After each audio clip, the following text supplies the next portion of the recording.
Okay, welcome back everybody. It's good to see all your faces again from across the world. So we'll do short check-ins as is our normal practice. We'll have up to 30 seconds to check in, and suggested that you address either any questions you have from the last session, maybe a report on an empathy circle you've managed to facilitate in the last week or so, or how your buddy call was. And I'll call on participants and let you know who will be next. So, Anjali, would you be happy to start, please? And then on to Johnny.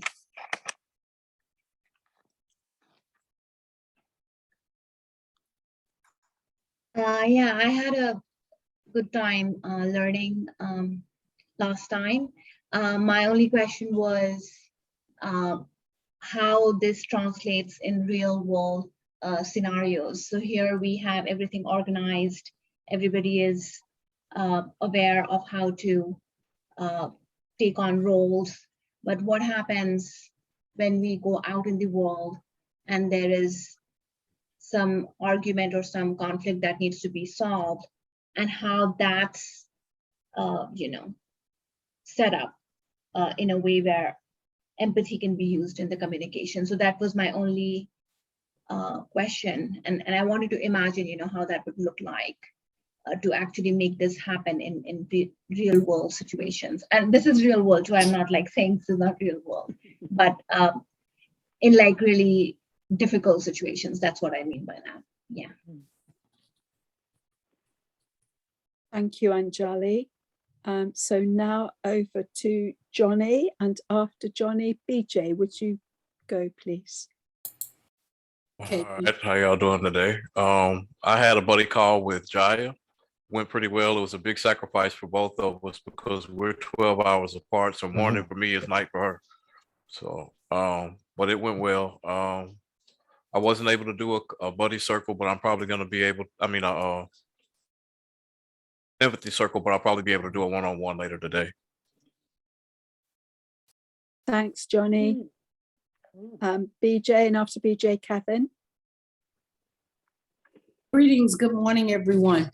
I had a couple of empathy calls. I had one with, let me back up. Take a deep breath. What I'd like to say, as far as last week goes, I had a couple of buddy calls, one with Celine, and it was very interesting. I enjoyed it. I learned a lot, and she provoked me to think about some things that I hadn't considered that I was doing and things that I need to do, like self-care. And I like that she's retired and finding time to swim. I had a call with Sarika also. She's focused, and she has a lot of energy as far as what she's passionate about and what her future looks like. And I learned something from her too, as far as empathetic listening. And I also had a call with Dina, who is recently retired and a community leader in the church and outside the church. And one thing I can say in summing it up, they all had one thing in common. They're passionate about helping others. And I really enjoyed that, because that's kind of where I am right now, helping others, and expecting nothing in return, because we're all here to be a blessing to others, or whatever that looks like. And for me, as far as going forward, I'd like to just be committed and just say, I am committed to empathy listening circles and whatever that looks like, and incorporating it in my future. And that's it. Thanks, BJ. That's brilliant. So after Kevin, JR, would you go, please? I was able to have a buddy call with Janet. Oh. It was really, hello? Oh, Okay. I was able to have a buddy call with Janet. It was really interesting in reference to the same passion, if not more, in reference to helping people, but also incurring change in society. It was really phenomenal. I definitely been enjoying the Empathy Circle in reference to connecting to people at the right time and the right place to have the same vision. And it's powerful. I thank Evan for that. Thank you. I've got lost in keeping track. So it was Jaya, wasn't it? And then Dwayne. Yeah, okay. Hello, everyone. So I had 3 empathy calls this week. One was with my buddy, Johnny, and one was with a friend, another one with a family member. Next week, I'm going to have empathy circles with government workers, and then with my yoga classmates. So that's what is planned for next week. It's going on really well. Lots of learning, on how to listen better. I think that's been my learning. Yeah. Thank you. Great, thank you. And after Dwayne, Jana. Okay. Hello. For me, I didn't have an opportunity to do my buddy call. And so I'm just going to reflect a little bit on the training last week for myself. For me, I've enjoyed the training experience and will continue to learn from the experiences. And I'm also looking for what role I can play in helping to spread empathy, compassionate empathy, active listening throughout the world. And so I'll be looking for different opportunities to, help facilitate and everything and to continue my personal growth and development in the area. Thank you. Thank you, Dwayne. And after Jana, Jang.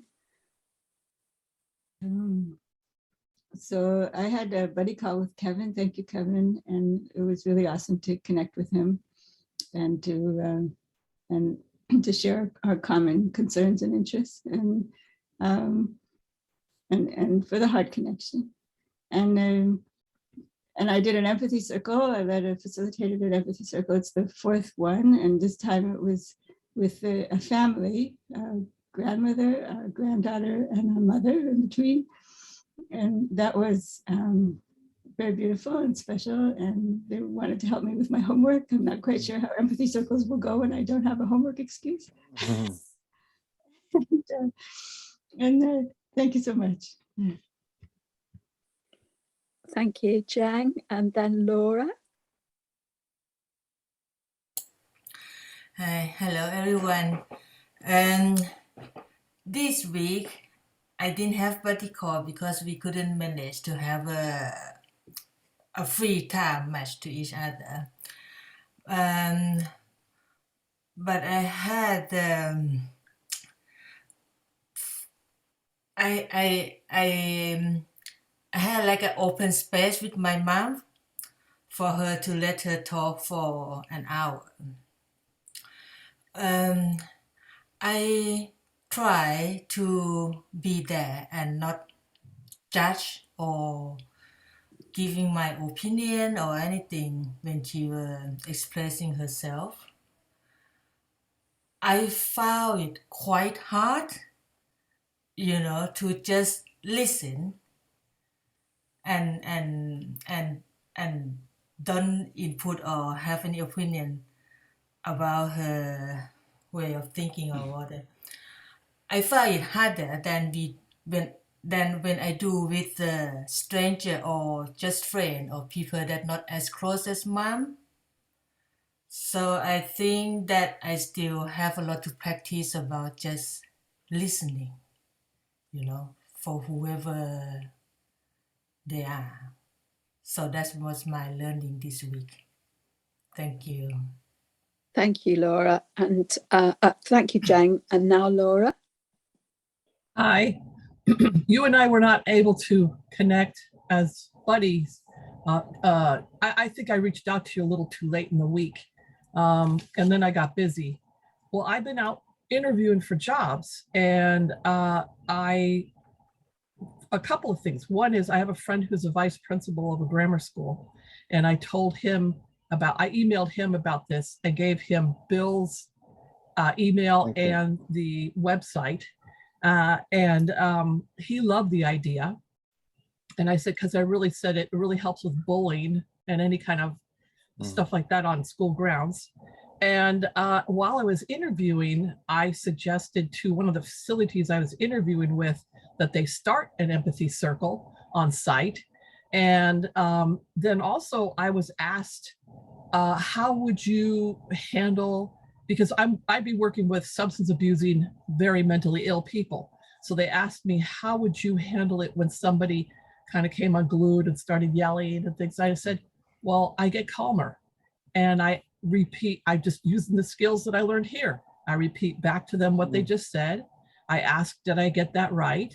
And then I let them talk some more, and I just keep doing the same thing until they're calm. Just like what Bill was saying, because he's worked with the special needs, and that's what I'd be working with. On top of that, though, they also have drug abuse problems. So this has been super helpful for me. Thanks. Thanks, Laura.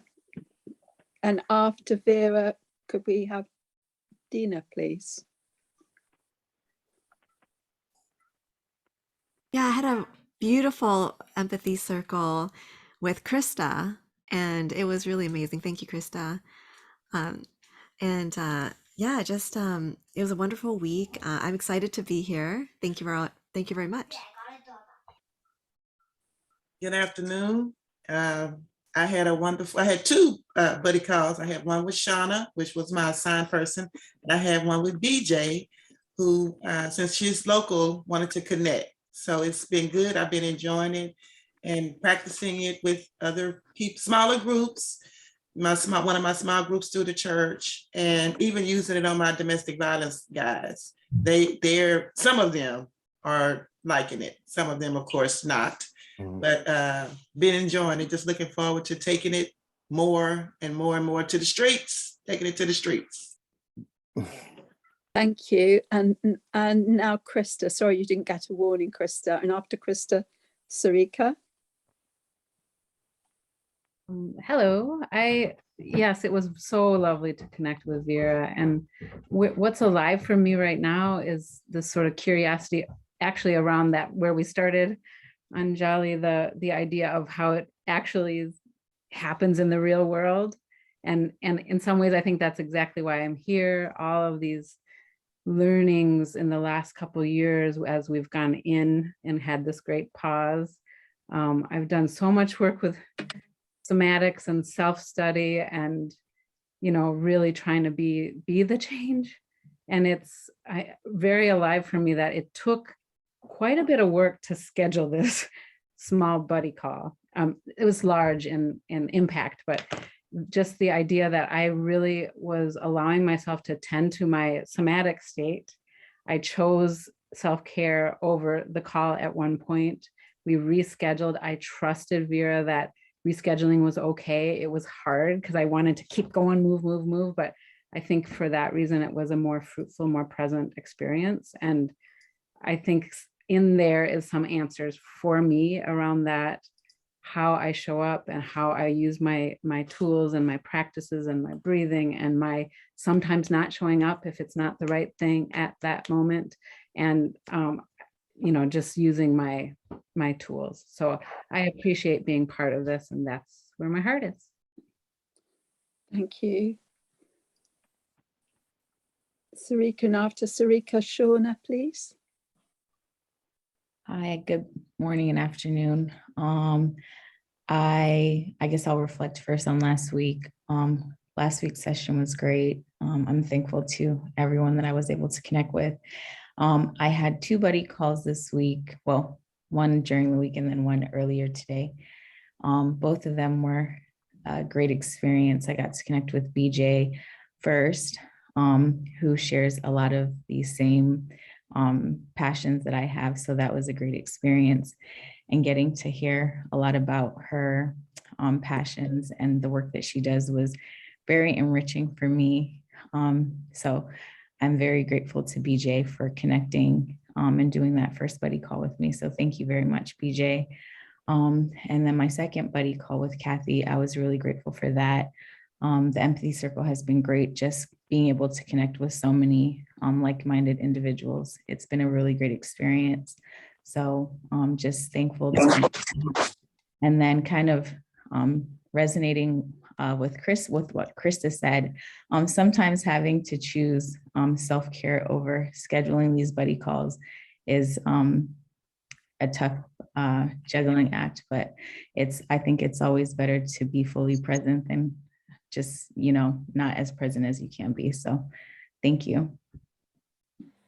Thank you, Sarika. And after Shauna, Trey, please. Hi. It's been a wonderful week. I can finally rest because the semester is over. It's been quite so hectic, but I finished strong. So it was really good connecting with Dina because I felt like that was like the icing on the cake. And so just as I think everyone has been mentioning self-care, I think this week really pushed me to do that and to be as strategic in having the body call right after everything, because I knew that this week felt a bit overwhelming and I didn't want to not be present. Sarika mentioned being present. So I wanted to make sure just having that body call is just like wrapping up this week and being able to listen to Dina, her experiences and how much she really fed my soul in the sense of what she has been doing, what others have been doing to create a change within the community, showed me how much having that sense of empathy and how far it goes. And most importantly, when we can understand that for ourselves, giving ourselves that empathy piece is really impacting. So I must say thank you to Dina for really closing that phase. And I will be doing a body call like later, not body call, empathy cafe later. So I'm looking forward to that. Thank you. Thank you. And after Trey, could we have Joyce, please? Hey guys, sorry. Yeah, I just got here late, just confirming that we're just checking in with how our week went and our body call. Yeah. Experience this week. Okay.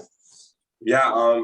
Unfortunately, I was unable to meet with Bill, who was my buddy for this week. It's been a long week, final week of school for this term, so then a lot of preparations, Christmas stuff to do. It was a very hectic week trying to balance everything, and then meetings with staff and stuff like that.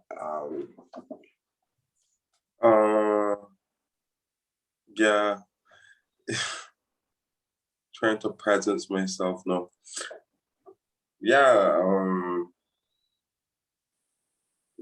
That's I feel like that's all I have right now. Okay, thank you. And then Joyce, and after Joyce, could we have Altonia, please? Sorry if I've not pronounced your name right, though. Hi.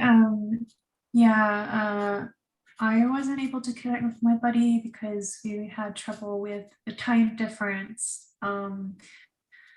But I'm facilitating from last week. I felt like I was more confident in facilitating. I only had a very minor challenge. And so I feel ready to try for maybe a moderate challenge this week. Thanks. Thank you. Altonia?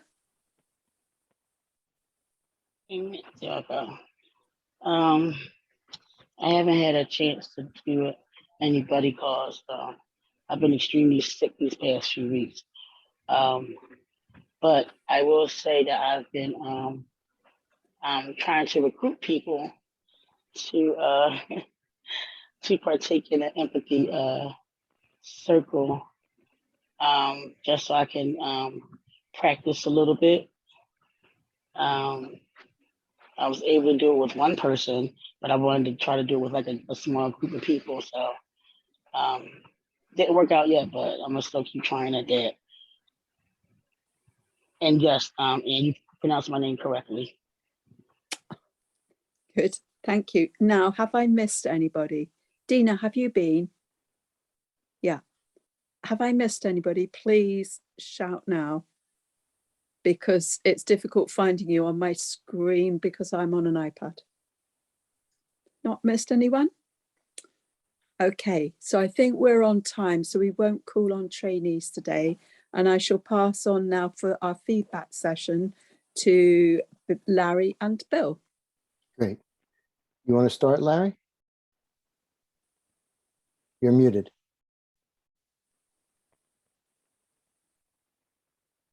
Sure, I'll be happy to. Bill, would you like to start?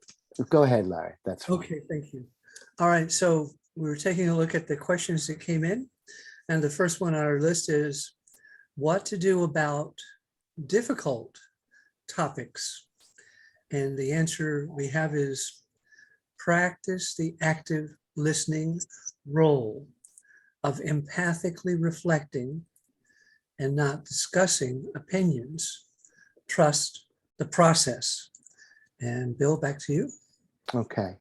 The next question we had was, when do you break the empathy circle structure? In the training, we do allow some time, especially after the practicums, the facilitations, to discuss it and get feedback and things like that.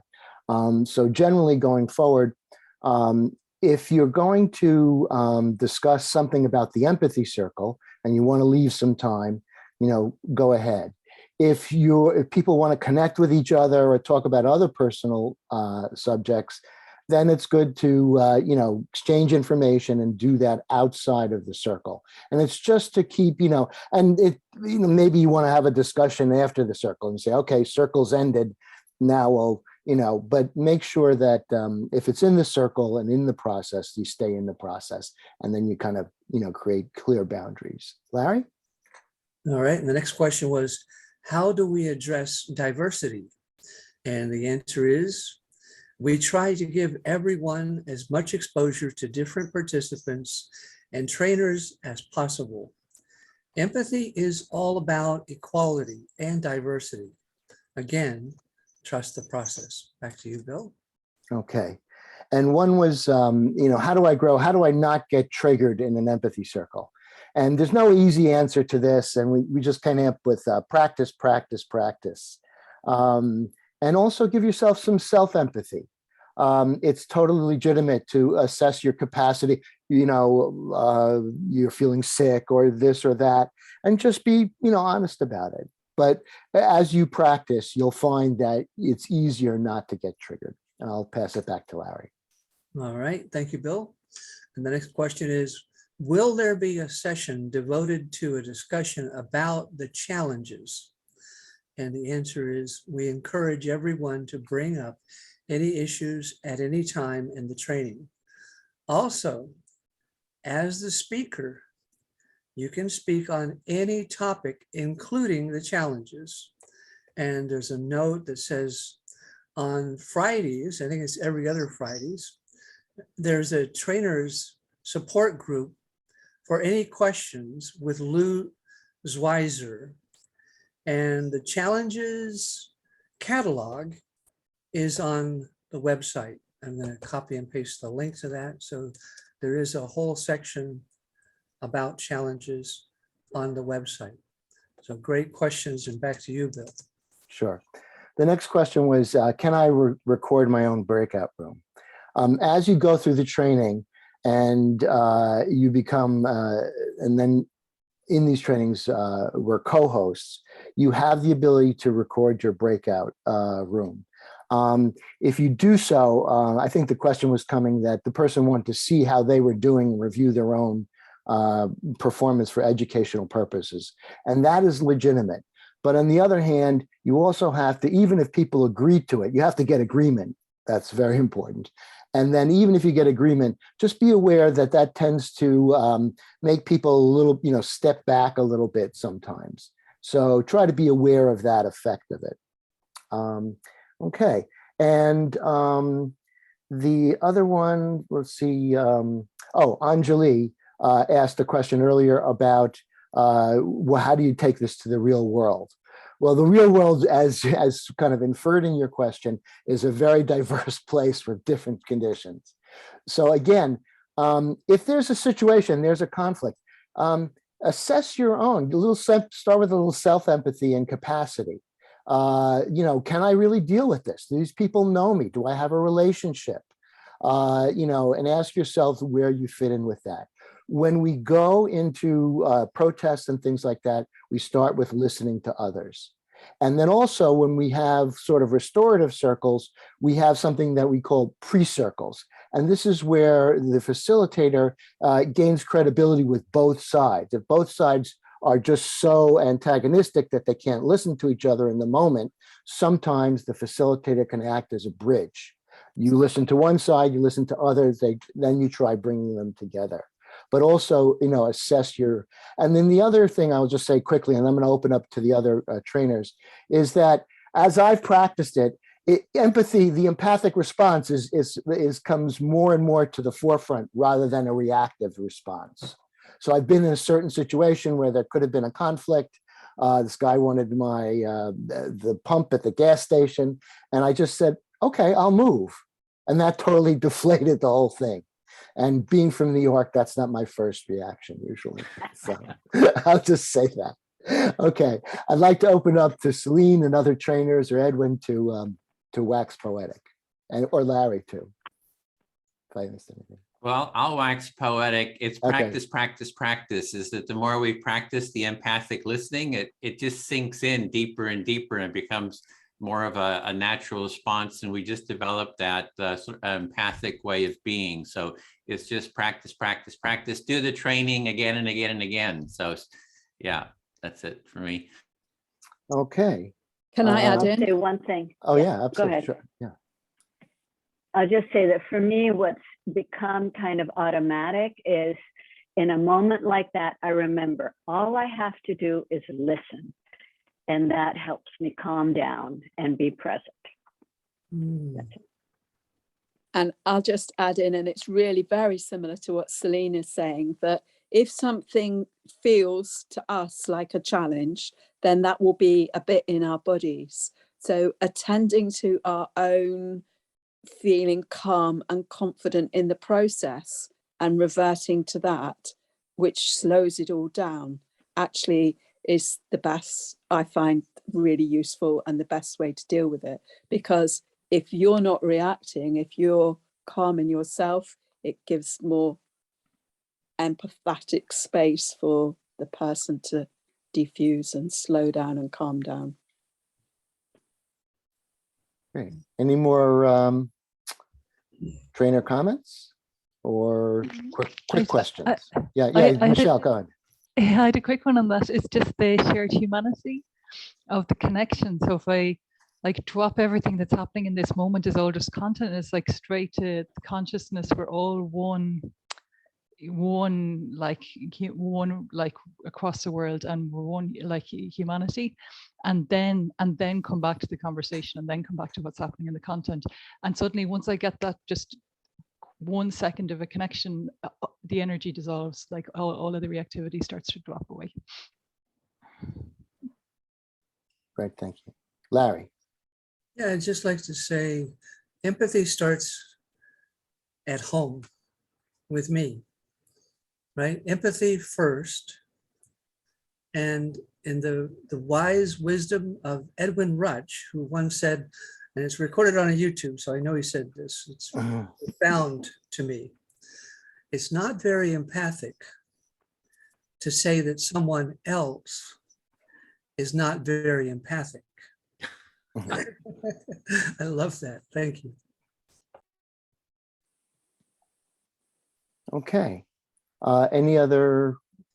Okay, well, moving on then. Laura has her hand up. Oh, I'm sorry, I didn't see it. Yes, Laura. Hi, one of the things that I've always, when I was back running groups in the olden days, one of the things I would use is thank the button pusher, because they have now find a button that you can work on. Great, thanks, Laura. Okay. And if there's anything else, and I think I'm working from an old script, but now it's time. Oops, I'm on the wrong session. Okay. All right. Ralph. Mhm. Yeah, go ahead. I'll pass it on. Go ahead, Edwin. It's Ralph. Oh, Ralph. Okay, sorry. Go ahead, Ralph. So now the fun continues.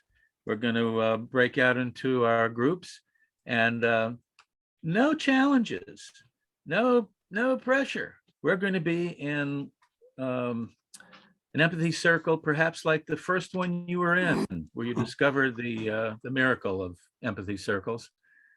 So that's it. We could consider, what are your most valuable teachings and benefits? What are your next steps? How will you build a culture of empathy, or whatever is alive with you? We'll take turns of 4 or 5 minutes, depending on how many folks are in there. And just a heads up that the trainer or the trainee is not necessarily going to be the facilitator, but we'll ask one of you participants if you would like to facilitate. And it's going to be mostly just keep time. And then there'll be the 10-minute warning, and we'll come back to discuss our values in the future. Is that about it?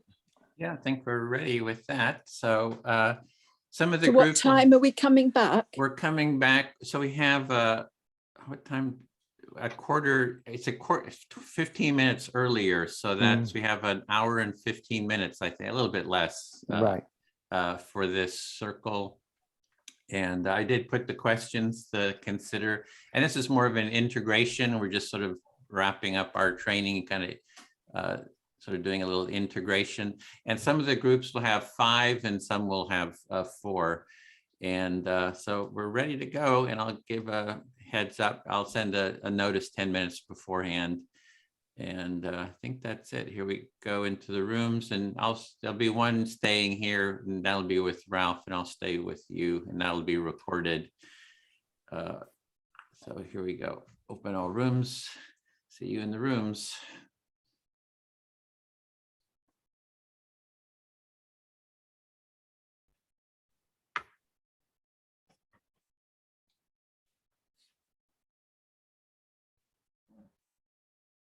Okay, Jai is in another room. She hasn't. Oh, there she goes. There we go. Okay.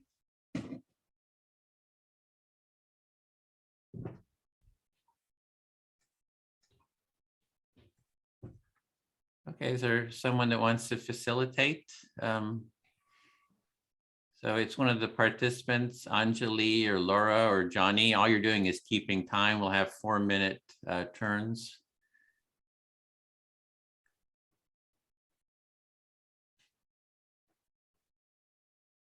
You're muted, Anjali. It looks like you're ready to take over.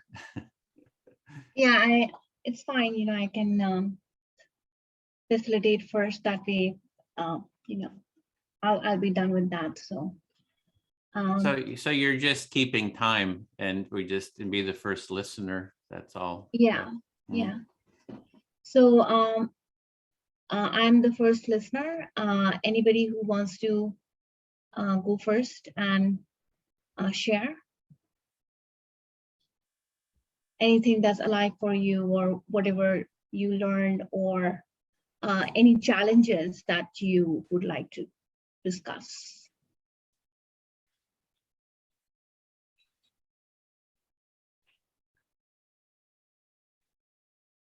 I guess I can go. Okay, Johnny. All right. Well, one of my main reasons for coming to or being interested in the empathy circle is so that I can make myself into a better peer mentor. Okay, so one of your main interests was to become a better peer mentor through learning more about empathy. Right. Empathy training. Yeah. Yeah.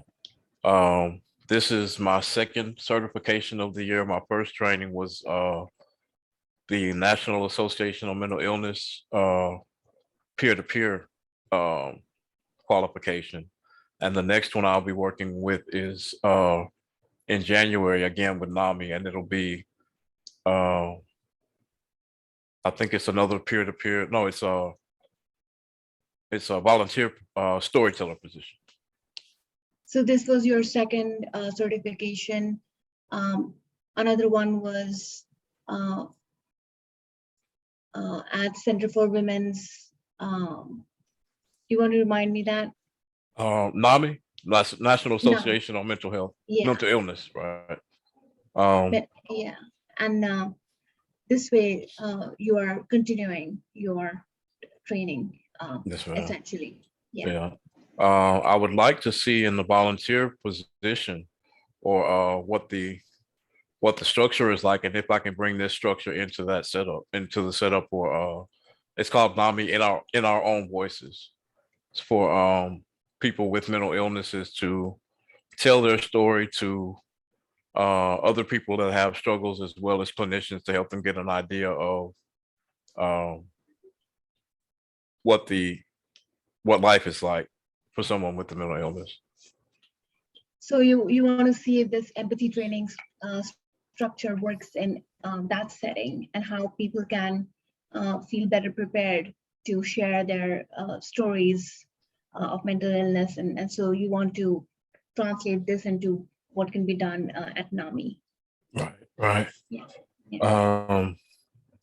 I'm learning kind of just go with the flow. The first few sessions here, I had a little trouble with my short-term memory. And it was because I was trying to memorize the conversation or the speaker's words from beginning to end, when what works for me is to pair at the end and then bring the dominoes backward to where they started. It just works in my memory better that way. So you discovered through this training is that your memory works better if you trace back what the person has said, instead of trying to remember each and everything from the beginning. So that has worked out well for you. Yeah, it has. It has. Yeah, and Oh, that's the time. that's the time. Okay. Yeah. I feel fully heard. I don't have anything else anyway. Okay, great. Thank you for sharing. Thank you. So I'll be the next speaker, and Laura, you want to be my listener? Be happy to. So I have had a great time at the empathy training. This is something that really interests me because of other things I have done, in terms of research and learning. And this has like a lot of practical value, so that's why I was here. Yeah. So it sounds like you are getting a lot out of the empathy training because of the other things that you do. It contributes to it and validates the other things that you are doing. Did I get that right? Yeah, it's more about like it's related to a lot of the things that have interested me in the past, like emotion, morality, how all of that can be translated into how the world becomes better, people communicate better, all of that. Yeah.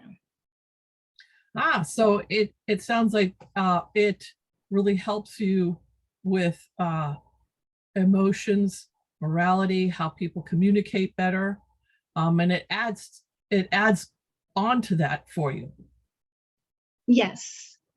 And the only thing that I haven't been able to discover is how this would look like in a setting where somebody is really, really upset. And I think like we have already like brought that up like too many times, and I'm glad like, some people are actually making the effort to actually engage in those sorts of activities in future. So, as some of you shared.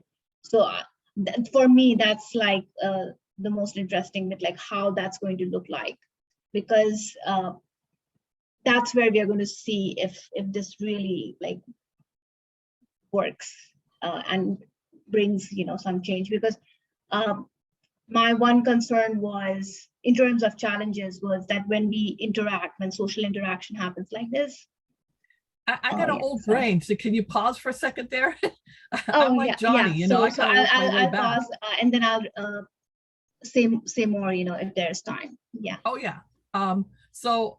What I hear is, for you, it's important to use this structure of the empathy circle to help to work with or help people that are really, really upset. And you're hoping that this will work for that. And you want to test it out. Is that correct? Yeah. Okay. Yeah. I want to see like how that even looks like. What are the conditions that are required to generate that sort of communication? And there could be like challenges to even bring people to that sort of setup, because sometimes in conflict you cannot even bring the two parties together in the same room. So yeah, I think that's my time. Okay. Well, let me reflect that back to you. So what you're saying is sometimes you can't even get the two parties maybe in the same room.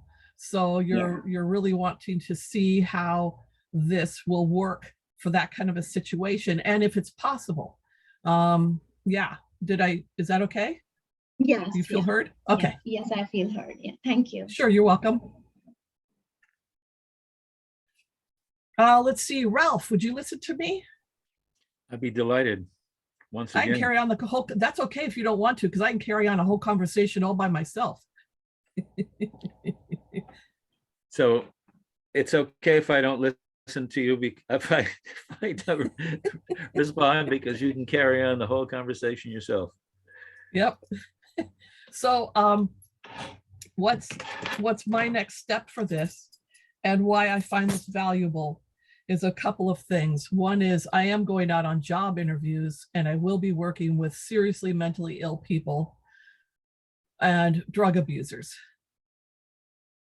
So one of the next steps is applying this to your next occupation, which is working with people who are substance users, and they also have mental health issues.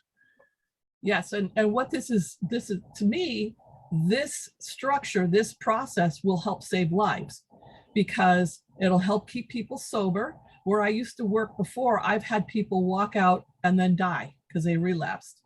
And so this to me is very important to, because the antithesis of substance abuse is connection, and this is definitely connection. So, wow, this is so important to you, because it's actually a lifesaver. This is going to keep, or you're going to use it to help keep people sober, people who might be at risk of suicide. Yes, suicide and overdosing, even if it's accidental. So I really want to use this in a therapeutic setting. And, I really believe, and also in an interview setting, to help because I get that question all the time, like, what do you do if, a client comes for you, and having a grandmother who's paranoid schizophrenic and a son who's bipolar, and my whole family's lit up like a Christmas tree. The genogram is lit up like a Christmas tree with substance abuse. I don't have to leave the family to practice. So this is a great tool. So you're going to use it in your own occupation therapeutically, and you have a whole family there that can benefit from empathy, compassion. Yes, and my favorite saying of Baba Ram Dass is, "You think you're enlightened? Go home for Christmas, or go home for Thanksgiving." Ram Dass said, if you think you're enlightened, go home for Christmas with your family, I presume. Yeah. That's right. So actually, I feel fully heard. Thank you. Oh, you're very welcome. I'm glad you do. So I get to speak. Edwin? Yeah, listening. May I? So much has come up from this cohort and the others, and I'm filled with gratitude and some insights that I hope are going to point the way. So a lot come up, having done these trainings, a lot of insights and hearing a lot of gratitude as well. Absolutely.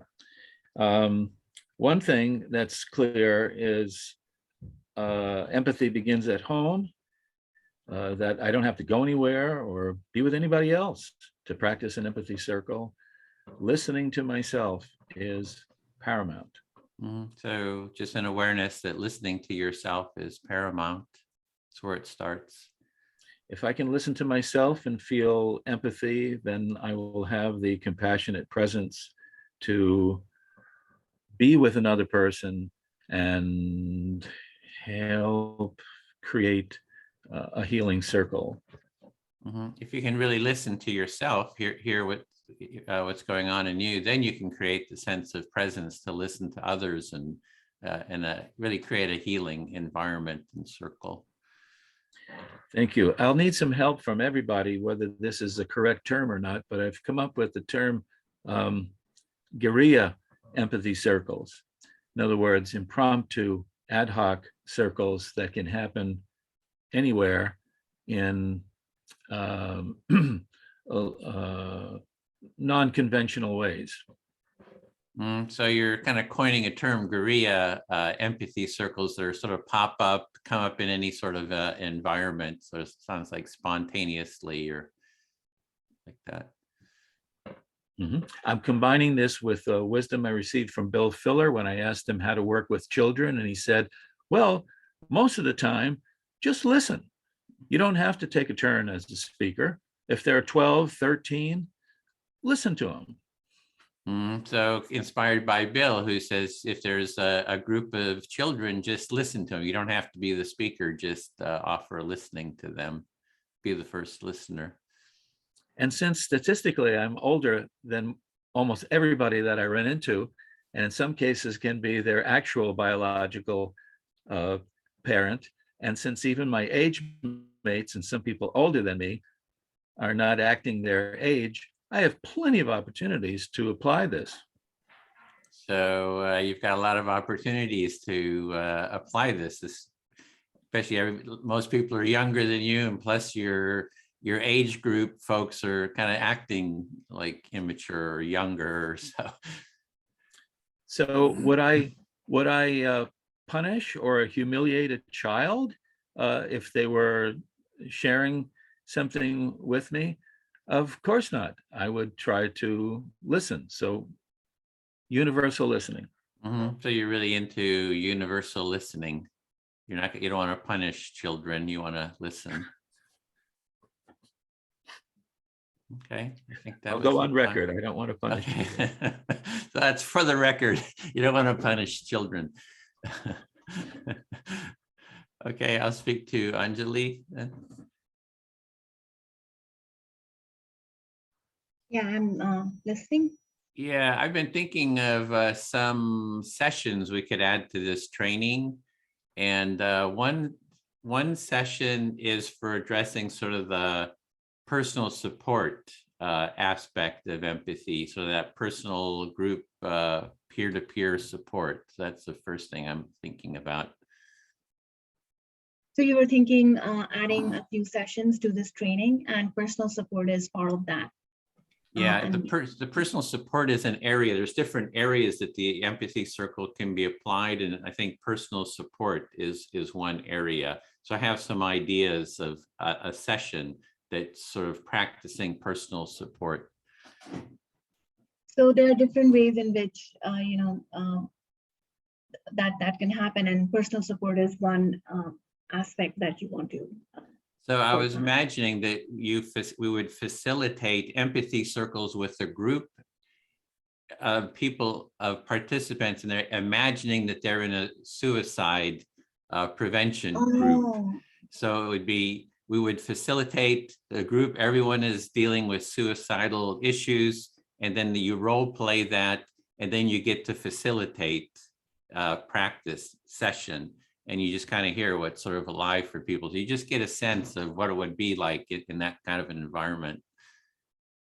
So you were thinking more in terms of if people are suicidal, and then, if that could be used in a personal support setting, and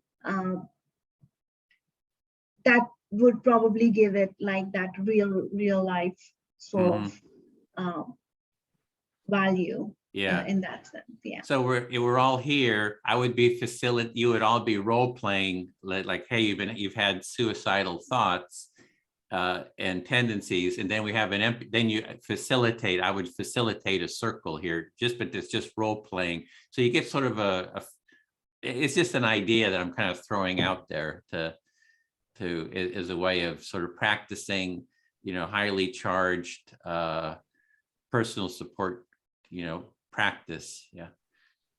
So you were thinking that it would be a setting like this where people would be engaging in empathetic listening, but it's just that the topic is going to be about, let's say somebody says they have been having suicidal thoughts, and that's what they would be sharing. Exactly. So that would be one session. We had a session 5, and maybe even another session would be on conflict. So these are just sort of introducing these areas where the empathy circle could be used. So addressing conflict would be another one. So the topic would be, you're mediating a family in conflict on something like inheritance, or something like everybody feels that they should be getting the inheritance and they're all in conflict, and then you mediate an empathy circle with that. So you're kind of getting a sense of, no, it's all mine. So you're kind of like, so anyway, it would be a way of just getting a taste and a flavor of that. So inheritance and topics like that are another example of difficult conversation, and such a training is going to give us, a feel for that. So yeah, it's for the mediation. It's sort of practicing a little bit of conflict mediation. So you just get sort of a flavor of it. Yeah, that's. Yeah. So yeah, thanks for sharing that. So you were saying that it would just give us like a better understanding of more difficult conversations. Yeah. So do you feel fully heard? Yeah. Okay.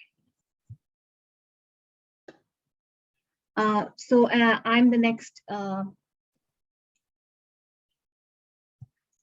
speaker.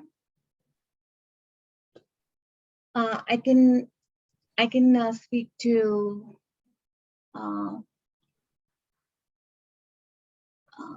Johnny.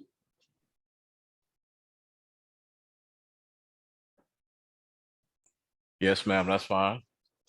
Yeah, hi. So I was thinking of some of the things that Edwin just shared, and like one idea could be to first test this with people who have mild depression, because if we are dealing with a group that is highly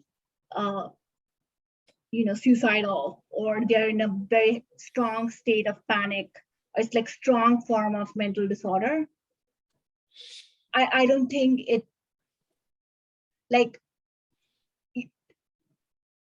they may need something else first, and then something like this can be the second stage. Okay. I heard you say that you wanted to see if we could test this. You would like to test this with a group that has to deal with mild depression, to see how it would affect them, or how it would work, as well as maybe finding a point before the situation gets to be a crisis, that there may be a step between the initial crisis and then the actual empathy circle. Yeah, and again, I'm not a clinical psychologist, but the understanding I have is that it's going to work in combination. So let's say, therapy is already going on, or if somebody's already on medication, and then in addition to that, you have empathy circles that helps them cope better. Oh, okay. So in order to help people in that situation to cope better, you could use the empathy circle alongside anything else that's already going on, like therapy or interventions and things like that. Yes. But I see the value in, you know, what that first interaction might look like, and that could be useful if you just have like a setting in which you have just one listener. Because I think when people are highly vulnerable, for some people at least, it can be difficult to share in a setting where there are multiple people. Okay, so what I hear you saying is that you were thinking the way it would work is that it would probably be better as a one-on-one to begin with, because of what happens in terms of vulnerability and disclosure, I guess, is what you were talking about. Am I missing anything? No, I was just saying that it's a great idea. It's just that in steps, it would work like really well, because when somebody's in a high state of panic, they may not be ready to speak or express in the presence of many people. Okay, So once you have, okay, you're thinking it would work better in stages or phases for someone who's in crisis, to figure out the steps before the empathy circle is necessary. Is that what you were saying? Yeah, so that empathy communication happens with one person, and then later on, it is combined as like just like group therapy works. So it can be integrated with group therapy. That would be like the best. Yeah. So the format for you think would be the best is starting off with the one-on-one format and then integrating the process into a group therapy situation later. Yeah. I feel fully heard. I think I was not able to keep a good time. Sorry, this time. That's all right. Yeah, thank you. Yeah. All right.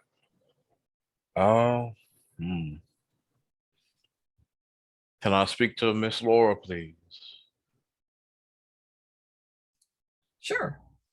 All right. I really don't have much.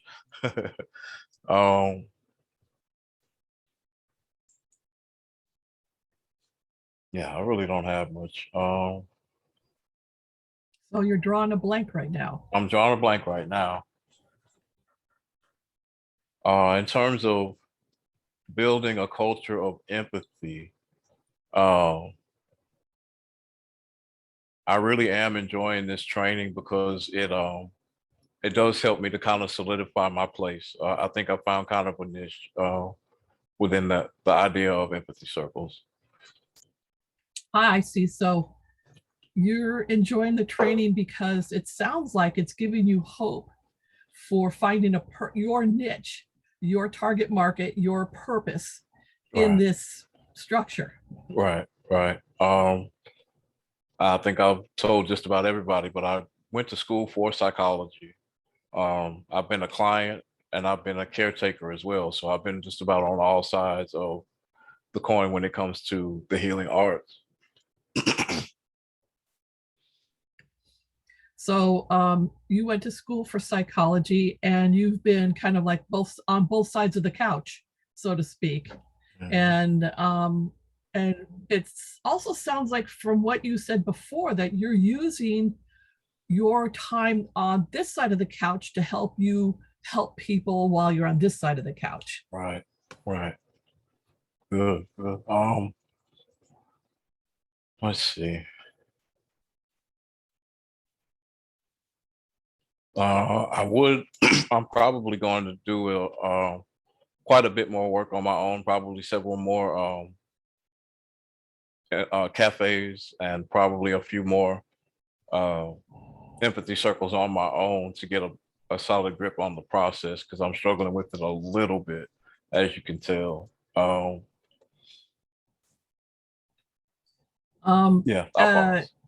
So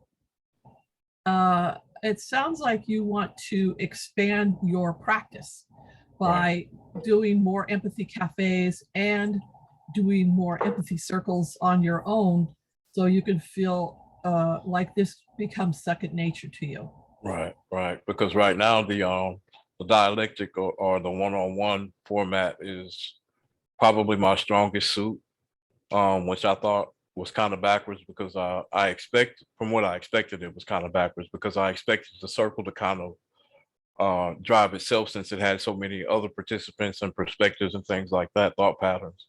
I thought that the group session would move a little more smoothly than the one-on-one because of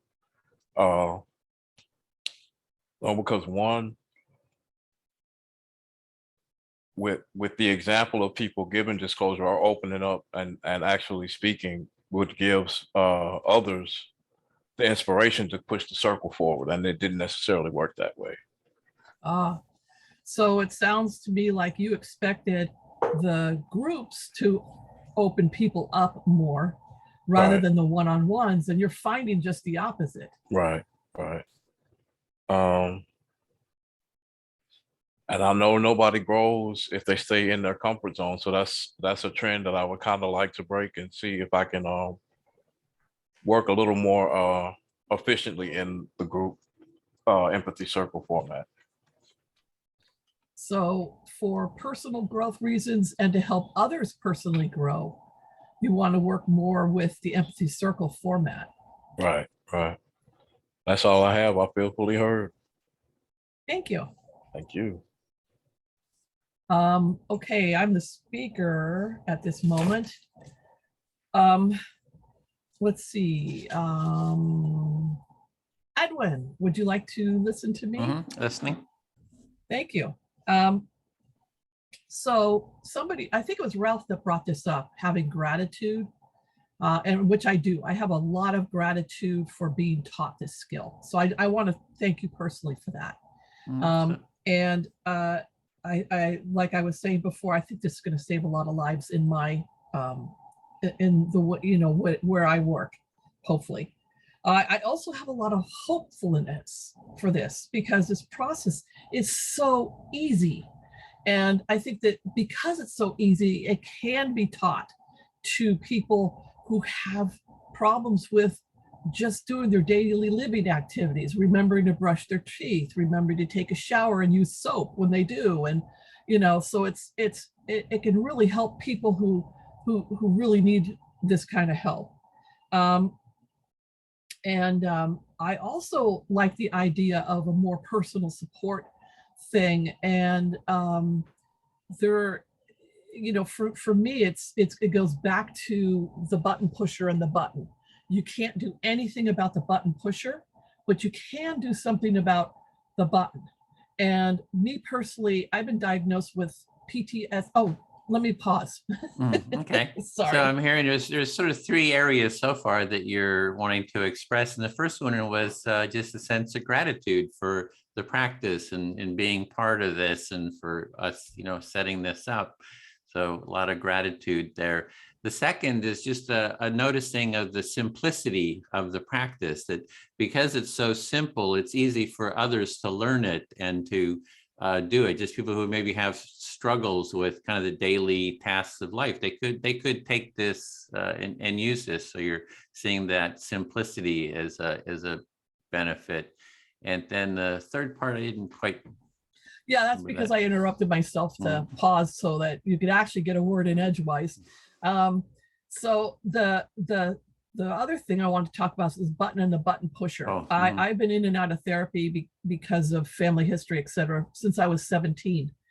And, when I really concentrated on going to therapy and really doing it right, I found out how much fewer assholes there were out in the world because I was getting rid of my buttons. And so if I wasn't getting upset about stuff, and that's one of the things I think this can really help with. So you've been in therapy, there's these different buttons that you've seen and they get pushed. And if you kind of work through that, you start seeing the humanity of people, you kind of get past that. And so you're just seeing sort of the benefits of seeing that deeper humanity and getting past those buttons. Yeah. And I would like to also see this used in a consulting group for therapists, because a lot of therapists have really difficult clients. I'd like to see this taught at substance abuse facilities, like have trainers go around to substance abuse facilities and teach this for CEUs and to the police, to therapists, especially the police. I think there's a lot of career choices that people make that can use this in CEUs. Also, I used to deal with hoarders too. So also people who work with hoarders, like code manage, the guys who come out and condemn your house, the code guys, firefighters, all of this can be really used for them to garner CEUs. So you're really seeing the application of this. There's so many different communities or professions that could use this, and especially if it had CEUs connected to it, and you see just the potential for it, especially with the CEUs. And I think that was the time too. I saw the clock there. Okay, thank you. I feel fully heard. Okay, I'll speak to Ralph then. Wonderful. Yeah, maybe Laura could check on CEUs because I do see that as sort of a next step for what we're doing. Bill one of his projects was to research that, but I think he needs help on how do we get CEUs and turn it into a CEU, a program. CEUs, for anyone that doesn't know, is continuing education units for the different professions. You're hoping that Laura will get Bill off the snide, or the two of them could work together to establish a CEU equivalency in our trainings. Yeah. And I think that would really open it up to a lot of professions, the healthcare, education, social workers, that they need to take those CEUs, and this would be something they could take. And I think that would really open it up to more people would be interested in taking this training. This would expand the outreach of building a culture of empathy by baiting the hook for professionals who would be rewarded. Yeah, exactly. Baiting the hook. Put some good worms on that hook. CEUs. Oh, I'm gonna go get that. And then the other thing is, so I've been thinking also on the sessions, to add some sessions to the training. So the one area is for personal support, then there's conflict resolution, and then there's design, human-centered design. And so I'm imagining, I'll pause there. Yeah, so three areas of expansion. One is that you've spoken about too: personal, the peer-to-peer, the conflict resolution, and I think I heard it as human design.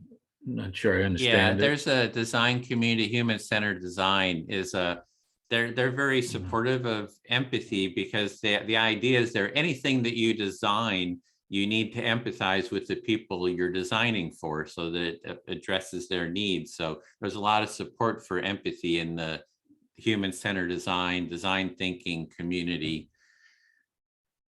So the human-centered design community loves empathy because they consider it to be a frontline ingredient for people that are working together. Yeah, so I'm thinking we could create a session just an intro session to design, so that you're in design, you need to interview people, sort of do, what they call it, groups. I don't know, my brain's going, but where you need to sort of find out what people's needs are, and we could do a session on that. And I thought the topic could be, how might we design more community within the Empathy Circle community? So it's like doing some kind of design around that as an intro to that. Oh, my That's brain. Yeah. This is something like a synecdoche, that there already is a nascent, there are cohorts, and you would like to see correct me if I'm wrong, like to see these cohorts be more vitally developed into communities. Yeah. Maybe another order of cohorts. Yeah, that was my time too. I feel heard.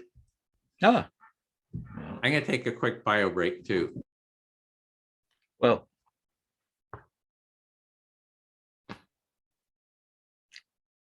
okay. Do you mind if I as well?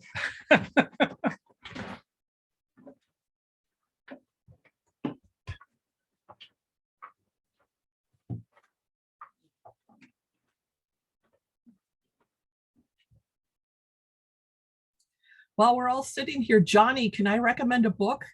I really admire your peer support thing. Yes, And ma'am. I think this book would be really helpful.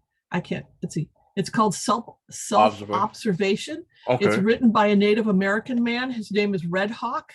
Okay. And it's really, really helpful for people to start looking at their own triggers.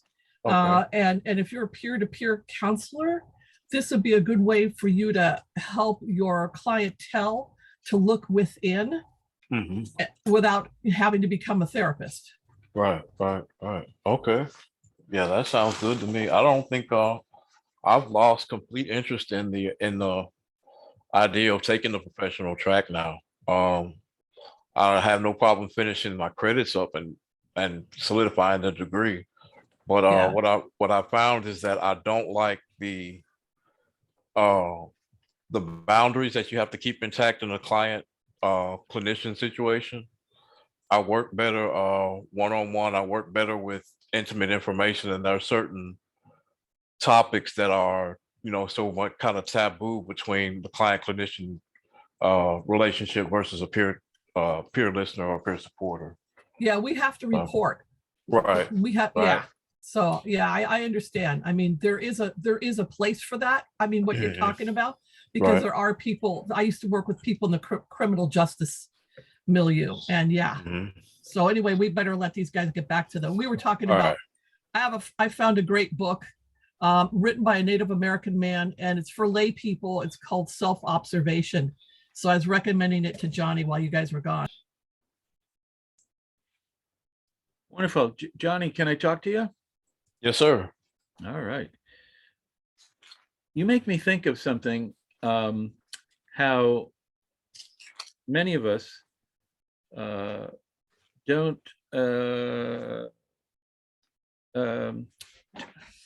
give us credit, or we don't realize how much experience and authenticity we have to bring to situations such as counseling or these circles. Okay. You said that we may or may not get the credit in relationship to what the skill set that we bring to this experience. Is that what you were saying? Yes, indeed. And to draw a fine point on it, I find that your experience, your ability to disclose the fullness of your life is very, very powerful. And yes. Okay. Was that like directed at me, like you mean me, or me in particular, or was that just? I find that you, Johnny. Okay. I lost track because I was shocked. Go ahead. Okay. I find, Johnny, that your ability to expose the breadth of your experience gives me a sense of your authenticity as a human being. Okay. And I think I hear it in your voice. And I think that you're a more powerful presence, perhaps, than you give yourself credit for. Oh, okay. You're saying that wow, that's hard to take in.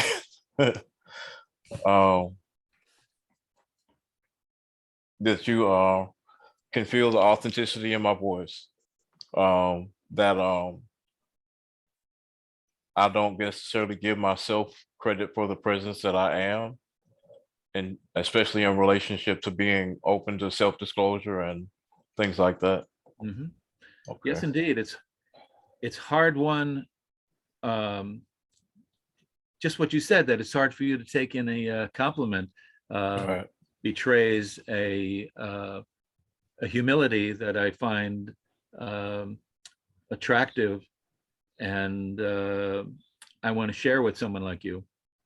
Okay. Wow. I can't do it. Can you repeat it? You have, it's hard for you to take a compliment. It's hard for me to take a compliment, yes.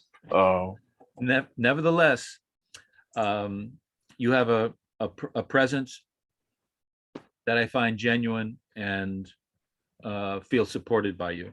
Okay. That you feel have a genuine presence and supported by me. Yes. Yes, indeed. Thank you. All right. Is it my turn to speak again?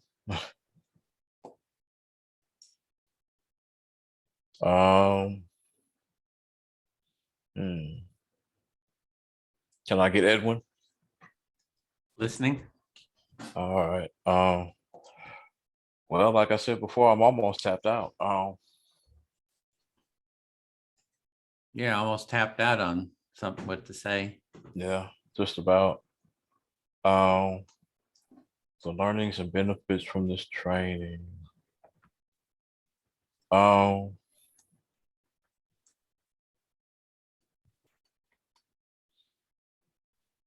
One of the things I think I've learned is that the idea of a strict set of rules or a strict set of guidelines isn't necessarily the answer. I'm saying that a lot of times one of the ways this empathy circle works is that it since we're only listening for comprehension, it leaves a lot more room for things to fall naturally, which is more conducive to a therapeutic environment anyway. So since, well, you're saying that the empathy circle is conducive to a therapeutic environment because you're just there to listen. And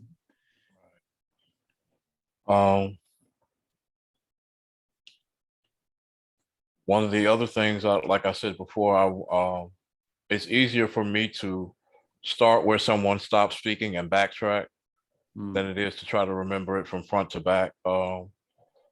But that's just natural for me, and I'm just kind of glad I found that as an answer, and that those type of answers are achievable because of empathy and things like that. so you found the approach to reflect back what someone has said is to say the last thing that they have said and then sort of work back from there. And it sounds like you're just glad that you found sort of that strategy. You were able to find that sort of approach to listen. Yeah. As far as my next steps, I'll probably be the day treatment center that I go to during the week. We have MHPPs, which are mental health paraprofessionals. They don't necessarily have degrees, and they're not necessarily therapists, but they're trained to do intervention and mediation with people with severe mental illnesses. So there's people who are just learning to do interventions in that day center. It sounds like you're wanting to connect with them around this. Right, and possibly get them to join the entire movement, maybe facilitate a couple of circles with them in particular so they see how it works. That's what I've been trying to do, but I've had a hard time getting them together because their schedules are so rigid, but that's all.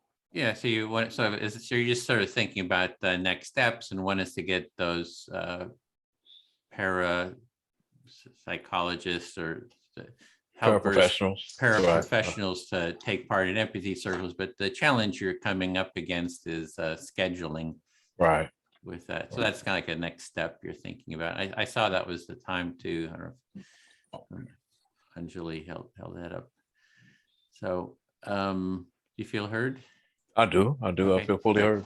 Thank you. Okay, Laura? Hello.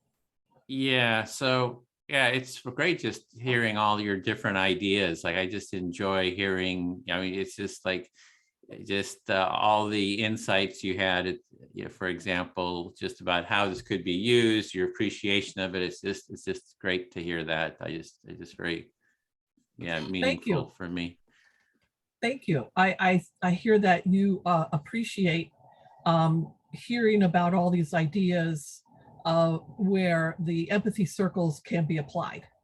Yeah, I do see that the simplicity of it is the strength. You know, it's like, you can just teach this. It's like, we don't need college degrees. You don't need, you know, hundreds of dollars of courses ongoing. It's like we can get started really quickly. So I think this can really spread quickly because of the simplicity of it.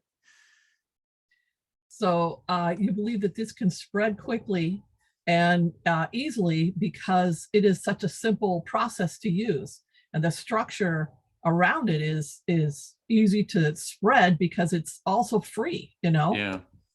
And then the other part is too, that it could spread. We're doing the trainings here, so it's sort of spreading, you know, small group by individual, small groups. But if we can get high profile people like, you know, Trump and Biden to do an empathy circle, or Oprah, or, you know, with some, so if we can get high profile people like that to do it, it's like people just through observation, they can learn the process too. So it can spread that way through observation, you know, people just watching it. I see. So your hope is that to get some high profile people to do this, and you mentioned political high profile people such as Trump or Biden, and that as people observe them using this process, they will get more interested and try it themselves. Yeah, as well as Oprah. And if we can get like from Fox News, Sean Hannity, and MSNBC, Rachel Maddow, to have an empathy circle with each other, you know, that would kind of get it out to those political folks. So, yeah. Okay. So your idea of getting it out to political celebrities using Hannity and Rachel Maddow to kind of be in an empathy circle together. It sounds like you believe that it might possibly, you know, work to spread the information about this and how useful it is. Yeah, and Jana, you were in with Anne, is that right? I'll move you there. There you go. Okay, so go ahead, because Jana, you were in with Anne is kind of a. Yeah, I just moved. Jana just popped in, and and that was my time anyway, so I just had to move her. She had dropped out. So yeah, I feel fully heard. Thank you.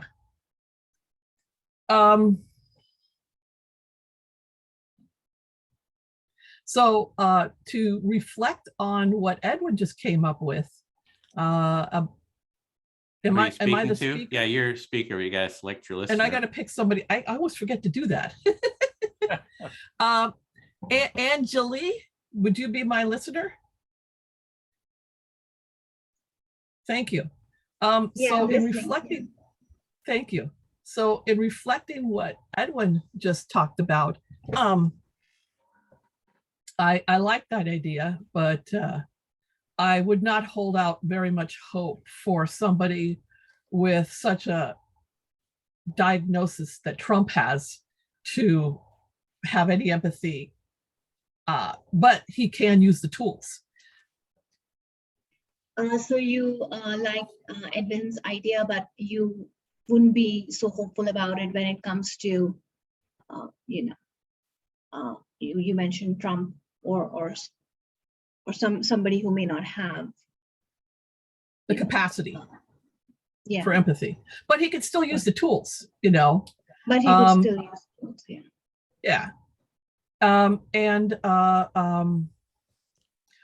as Edwin was talking, I thought about the debates and using the empathy circle structure during the debates, rather than trying to get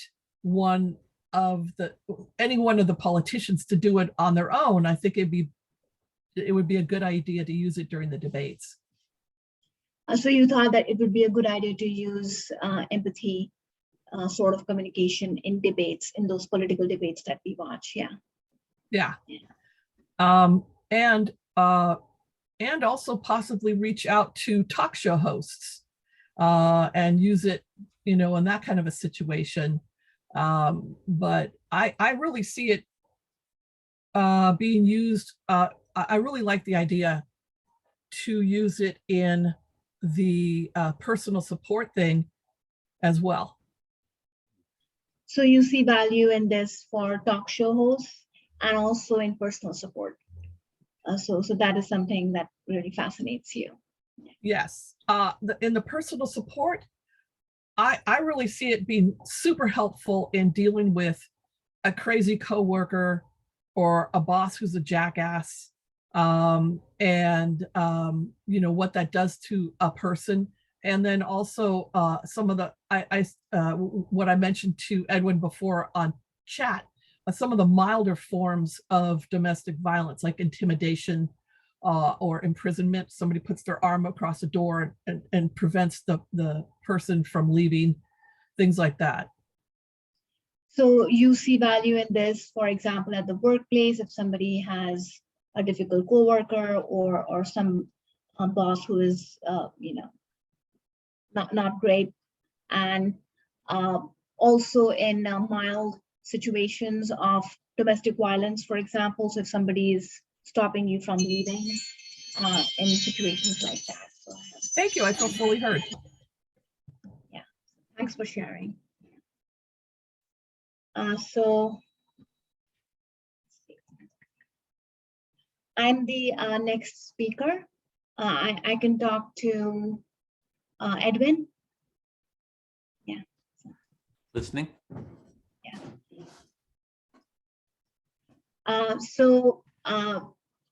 I love all the ideas that you are coming up with. So it's wonderful. And one other thing that would interest me, for example, let's say if somebody wants to research this, is to see how this doesn't turn into a form of situational harmony. So to break out of that. So my question is, and then you can reply to that, when you're speaking, is how to form that genuine foundation so that at least initially doesn't feel like situational harmony, and how to generate that authentic empathy. So you like all the ideas that have been coming up, and it sounds like you have a concern that there might be this situational harmony happens where everybody just sort of agrees to each other with each other, but you would like a real feeling of authenticity to come up, and sort of sitting how to create that. Yeah, and I see the authenticity. I see that here, for example, but I was imagining, let's say there is already a set status or structure, and people respond because of that and not because they want to communicate in an empathetic way. So my concern is that situational or previous roles do not take over the communication, and it can diminish the value of this sort of communication. So the conditions that need to be created to make that equality happen are crucial. That's very crucial. Yeah. So there's a sort of a context that needs to be created to support authenticity, so that some other processes don't sort of inhibit the authenticity or make everybody just want mutual agreement. Not just, you don't want just everybody to agree with each other, but that they can be more authentic and create that context. And this can happen, let's say, if there is this assumption that you cannot speak freely for political reasons or other reasons. Or let's say it's a classroom setting and you are a teacher and everybody is a student, so students feel that I shouldn't say certain things. So that can limit the empathetic communication. And it would be the responsibility of the facilitator to break those barriers and to create a safe space where that communication can happen. So you're seeing a couple of ways that might inhibit authenticity. One is if it's like a student teacher, kind of a power differential. Students don't feel like they can be honest in like that context. And that because of the power differential. So you see that as one thing that would inhibit authenticity. And then the other one is, see, you had political, like, yeah, that you can't like be open about your political differences. You feel like, oh, I got to agree with with the main political philosophy here. So you're seeing that those are sort of blocking authenticity. Yeah. Okay. So yeah, I feel fully heard. I was just thinking of like all these things that, and this is not to, be critical of your wonderful work. It's just that I have this habit of thinking of like, how can things become better? So that's my intent. Yeah. Yeah, you don't want to be critical, but you're just thinking about how could it be improved, and you're concerned about wanting to improve the authenticity of creating an authentic space. Yeah. Thank you. I feel fully heard. Yeah. Okay, speak to Johnny then. Yes, sir. Well, Sounds good to there's me. one thing with the empathy circle. You can say whatever you want. You can share any feeling, any position. It's like I'm like super adamant about it. It's free speech. Whatever you want to say and how you want to say it is totally up to you. Yeah. Okay. So you're saying that the way you envision it is that people open up and have a sense of free speech. Say it the way say it kind of what comes up comes out kind of deal. Yeah, and you will be heard empathically to your satisfaction. So when you're heard with things that come up, slowly people develop more trust in the process, and it becomes more authentic, I think, over time, because you're heard, you're not judged, you're not shut down, at least initially. Okay, so with the circle, with the culture of empathy, you're not necessarily shunned or shut down for what you think and how you think, and what you have to say, but to be fully heard helps to cultivate trust, which means that the chances of the dialogue being authentic are greater. Mm-hmm. And yeah, over time too, the longer you do it, the more people open up. There's a sort of a sense of trust that gets developed. That so you got to be, in a 2-hour empathy circle, only so much will come up. But given time, I think more people open up more. Yeah. Okay. So given time and practice, people would tend to open up more. Yeah, go ahead. Yeah, exactly. And I appreciate Anjali, whatever ideas you've got, that's criticisms. If someone is I love criticisms because they get empathized with, right? It's like whatever anybody says is totally fine. There's no political correctness. I'm like super, say whatever you want. Yeah. You were saying that you appreciate Anjali for her input, and that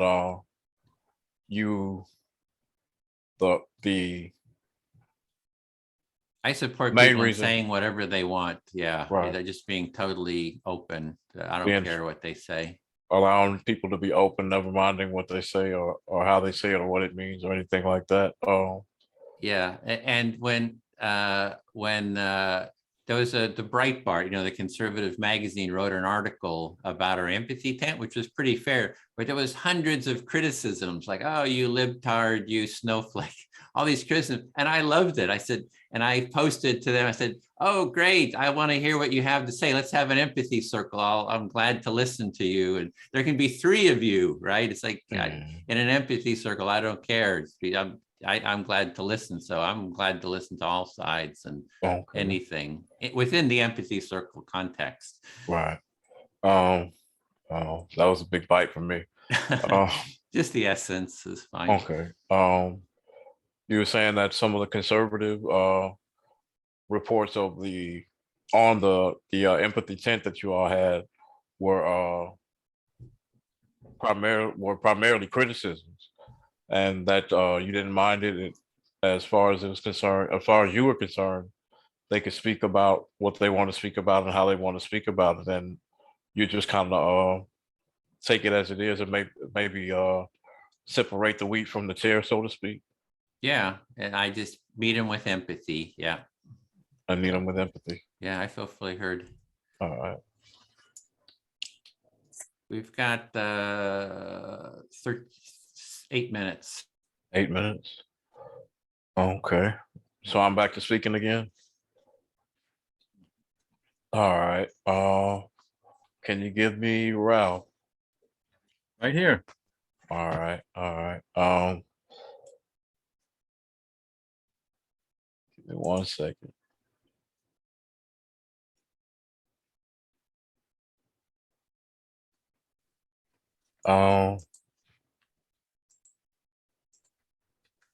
Yeah, I mean, I guess since we're closing, I'd like to what's on my mind is that I really appreciate the opportunity to take part in something like this. I've been looking for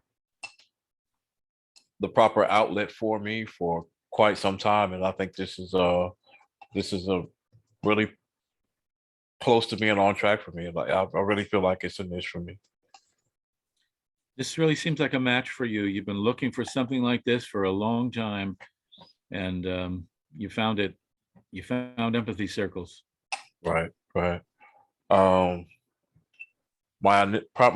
primary focus of my initial studies is conflict resolution, and so I see a lot of conflict resolution in the empathy circle, and I think it would serve well to deal with real life conflict situations. Forget this. You're very concerned in your studies about conflict resolution, and you see the potential for resolving conflict, right, through empathy circles. Right, right. I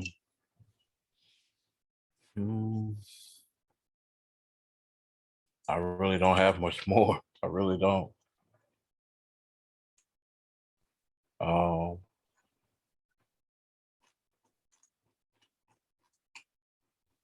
I really would like to spend some more time though in learning and honing my facilitator skills. Yeah, you wondered if you had more to say, and what came up in you is you want to spend more time in honing your skills as a facilitator. Right, right. Some things are still a little shaky. My intro could definitely, my spiel could definitely use some work. So y'all will probably see me dropping in to the cafes every now and then just to kind of brush up a little bit. So You're very honest about feeling a little shaky about your facilitating skills in your own words, and particularly about the spiel.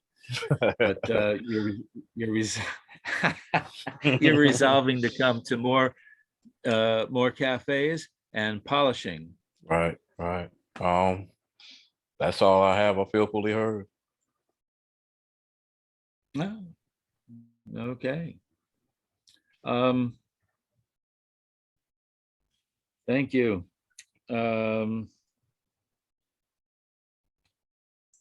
So Laura, may I? Sure, but I think we only have 2 minutes, right? Yeah, 4. Okay, great. According to my clock. Yeah. Go for it. I'll stretch it out. Well, I've had a lot of amazing ideas. This has been a great exchange, and I take notes. and I wrote down, it's the process, not the content.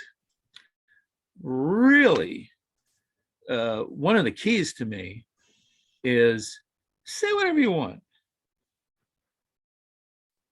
So when you were observing all the interaction about all these ideas and you were taking notes, you realized it's the process and not the content that really makes a difference. Did I get that right? Right. Yeah, right. So theoretically, we could be insulting each other up and down, and still an amazing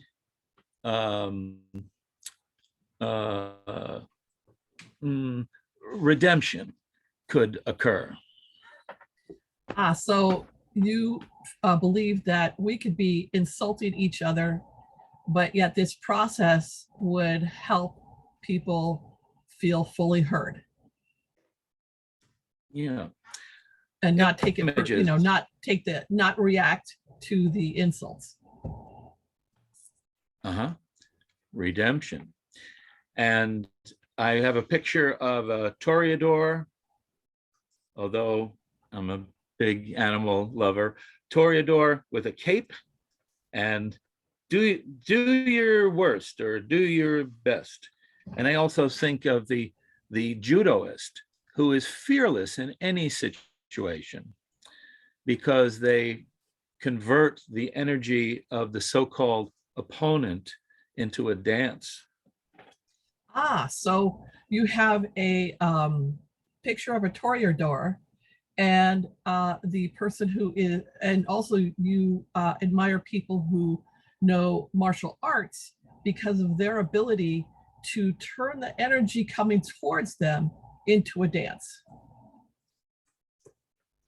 Yes, there's nothing else for it. Only love can conquer hatred.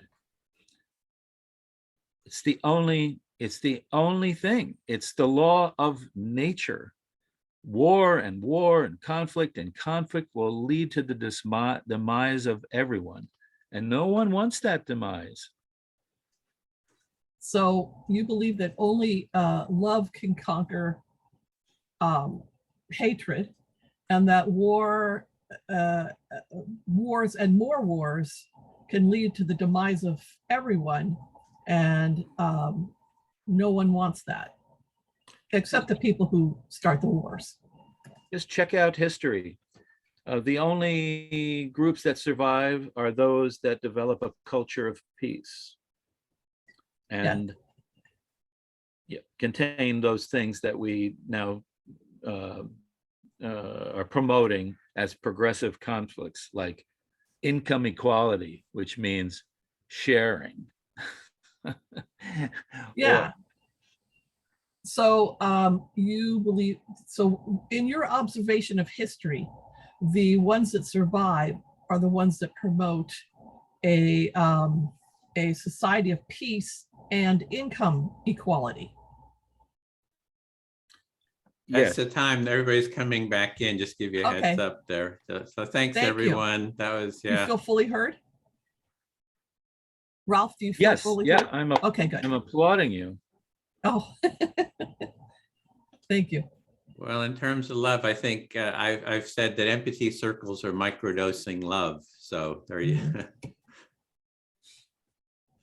Well, I love the drug illusion.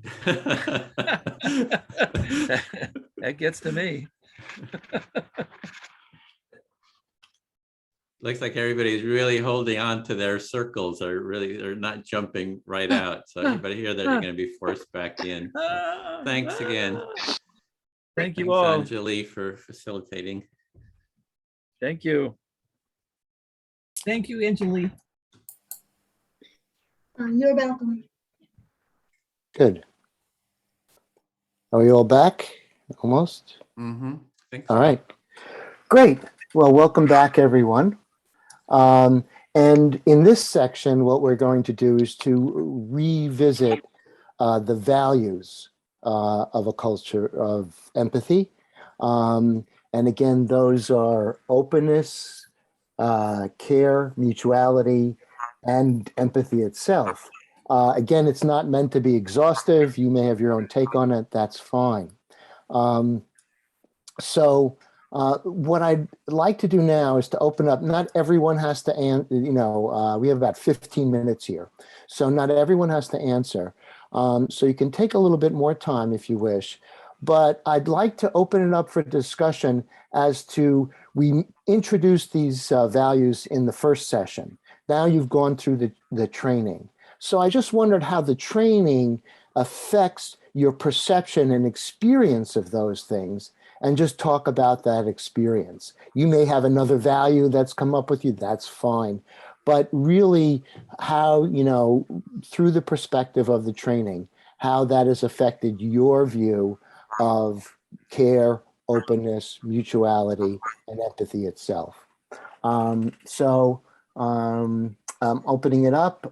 You can raise your hand if I can see that. The other thing is that you can do this raise hand, which will put you kind of, make you easier to see. It's under reactions. Okay, and okay, Kevin?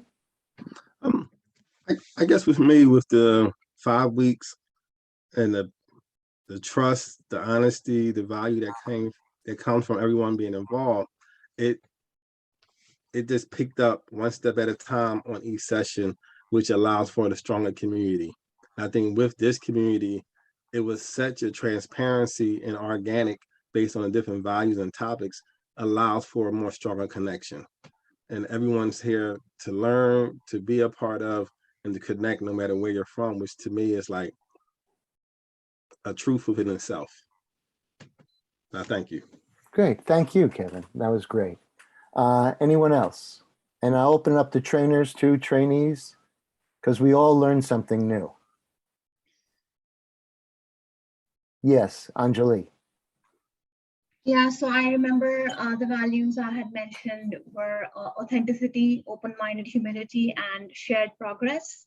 And I think what I learned from this training is that sometimes it's all right if you have different views, or it's all right even if you have similar views.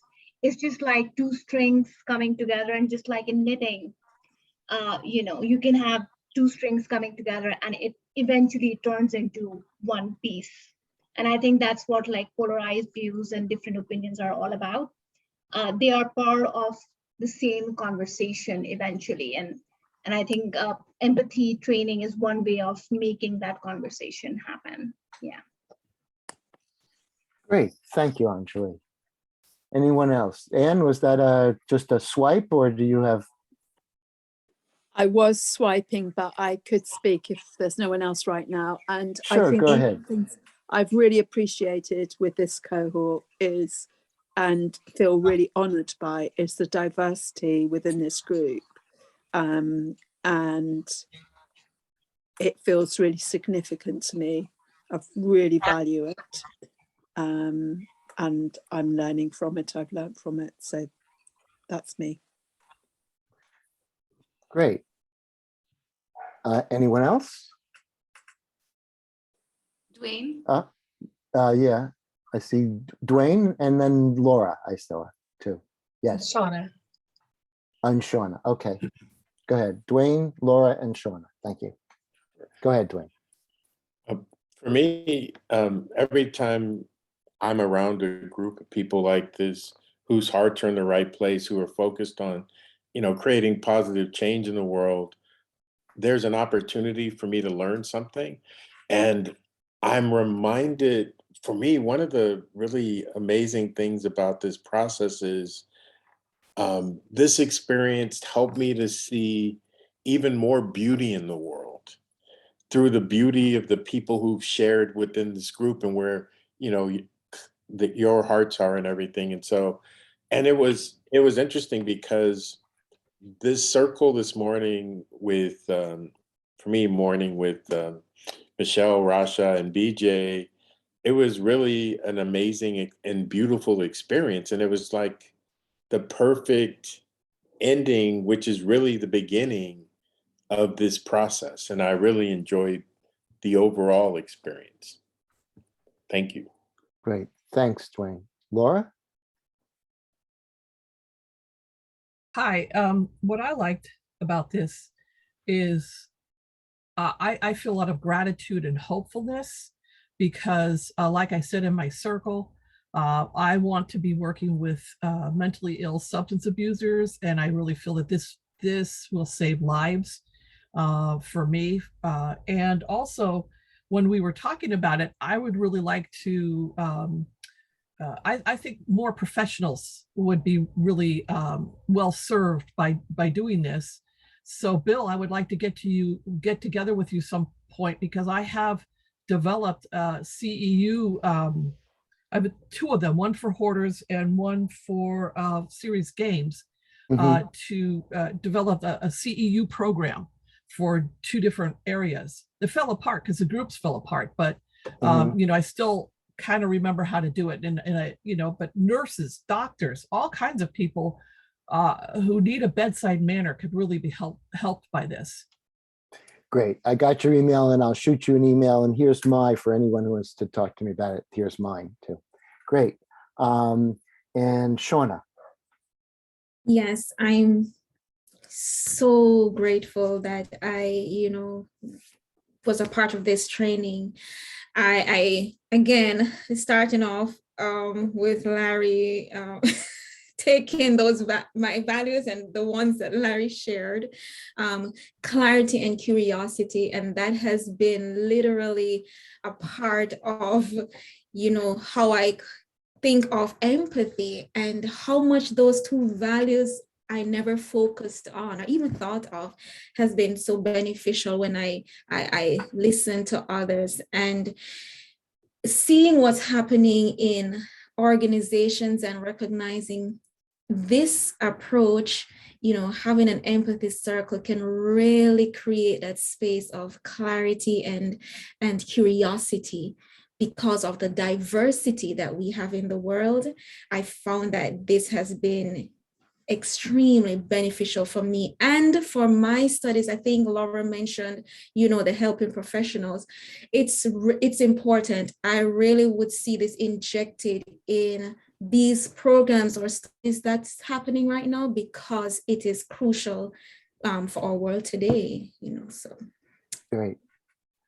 Thank you, Shauna. Sarika. I am feeling a lot of gratitude. I am thankful to have met so many like-minded individuals. And one of the things that I shared in today's circle was just kind of thinking back on the year and the past few years. We are in a very interesting time, I think, as a society where there's so much, chaos in the world that it's easy to get lost in it. But then being a part of this cohort, I've met so many people that are actively working to change the world. And it's just made me really hopeful that the world isn't as, scary as it seems, just focusing on the media and what's been going on. So just being really grateful for the different restorative practices that are available and all of the people that are working to advance those practices. Great. And thanks to you for helping to advance those practices. Jaya. I have so much to say, so I'm wondering, how to put it in a very succinct manner. So one of the things I realize is the most difficult parts of a person is just to be human. To be human is the most difficult part. And one of the things that I realize, no matter whichever role, in my work with leaders, government servants, and all these people, I realize the important thing is to acknowledge them for who they are first, before getting into their roles and what they need to do. I think that is a piece where empathy comes in so much. It's so relevant, acknowledging them, knowing them for who they are and connecting with them in that space. I think that's the most beautiful part of this whole process. So, I keep telling myself, if I love myself, the way I take care of myself, the way I love, and this, from that same space, I can operate for others as well. So that's the piece that empathy brings in.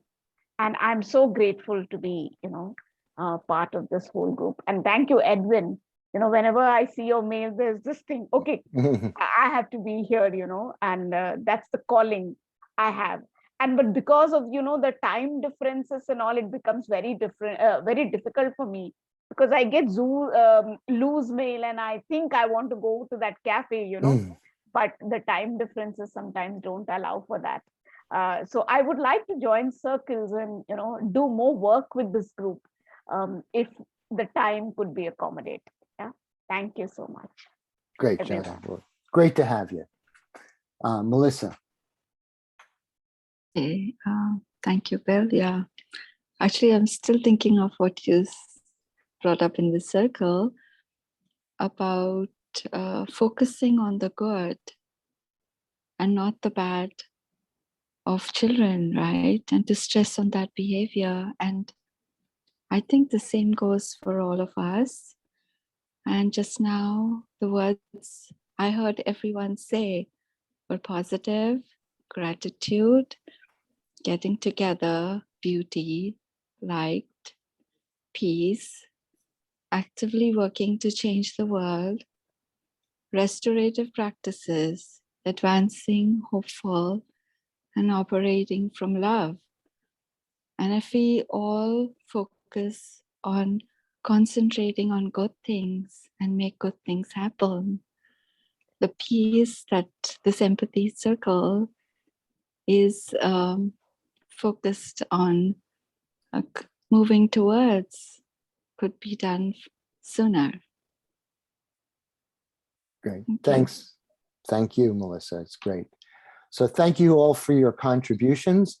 And now I'm going to pass it on to Kathy, who will review 2 more questions. Take it away, Kathy. What time are we ending today? 12:30. We have half an hour. Yeah. Oh, okay, great. I get confused on the time sometimes. Okay, so now we're going to do another round of questions. And this time, what did you like about the training? And what will you be doing next with empathy circles? And again, just raise your hand if you'd like to talk about this. We were just going to go checking each person. If you just want to call in people, it'll be faster. So thank you. Okay, Jaya, would you like? Yeah. Okay, good. Questions posted in the chat. I guess I'm distracted. We had such a connecting circle. I think I'm still a little bit there.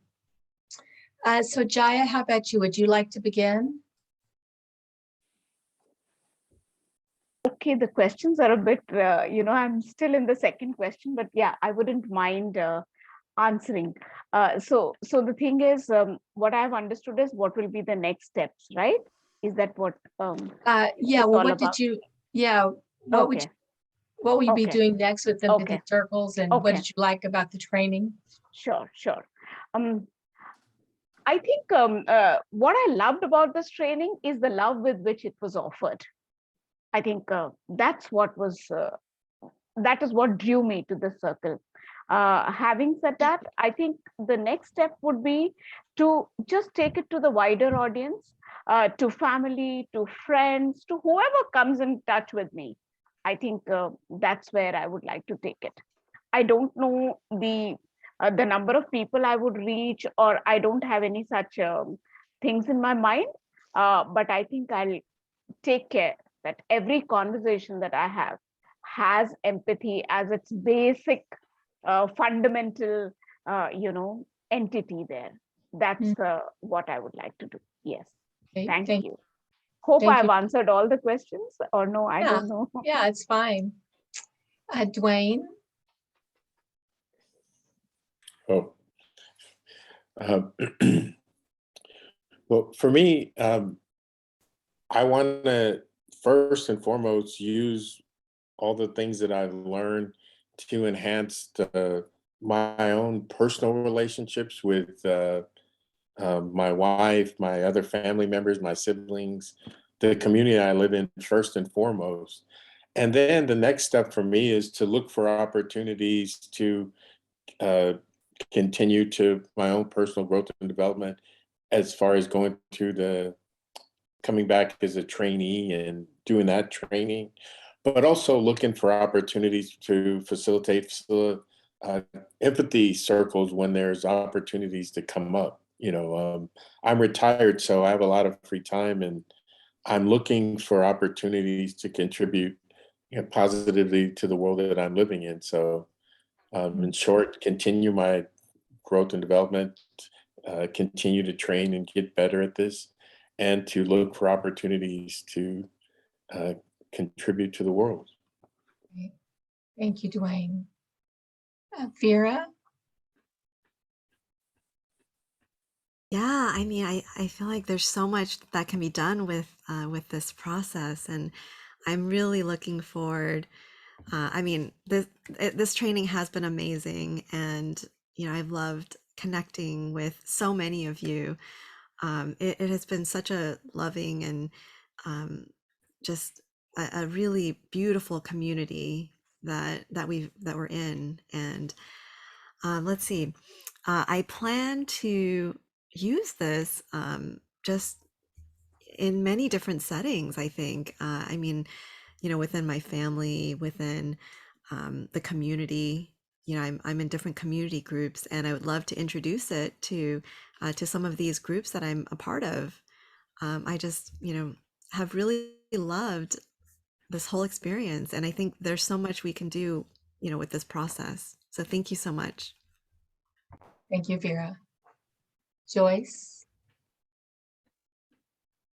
Yeah, for me, I just really liked that I was able to hear a lot of stories and meet a lot of people with just similar interests and priorities. And I feel like I wouldn't have been able to do that in other contexts in the same way.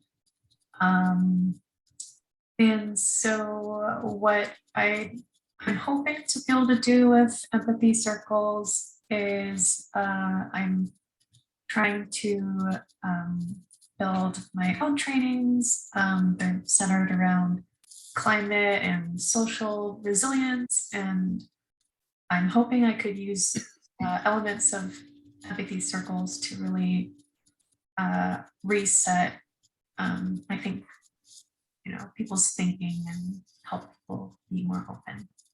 Yeah. Thanks, Joyce. Jana?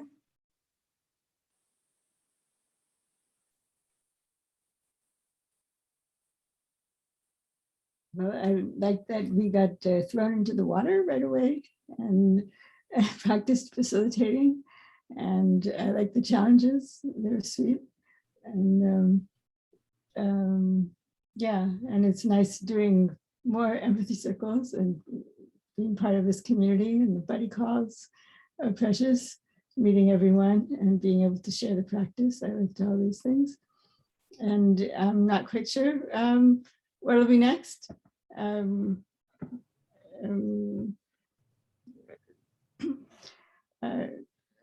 and I have been in touch, but I help people or try to help people with psychiatric disabilities, and so I don't know if I'll be able to share this practice with any people with disabilities, but I would like to make this more diverse in that way as well, and to extend that to a larger community. And thank you very much. Thank you, Jana. Krista?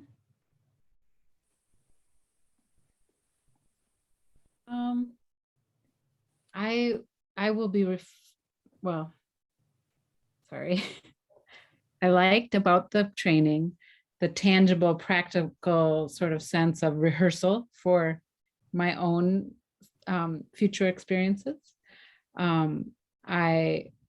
I believe this next section is a time for reflecting on how I will use this this affirmation of the power of relationship, of the relational approach that Empathy Circles is so simply, beautifully, eloquently, elegantly designed to do. And I see using, I see finding ways to integrate it into already existing points of relationship, work, into my understanding and shared understandings of leadership, personal development, parenting, and just generally being in mutual community care with my world. Yeah, so I just, like everyone says, I feel really grateful and thank you. Thank you, Krista. Jane?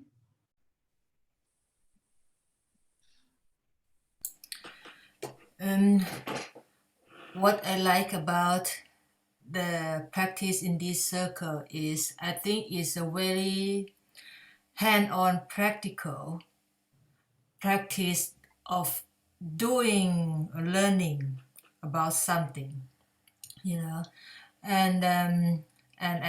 I met many people that have a very interesting view,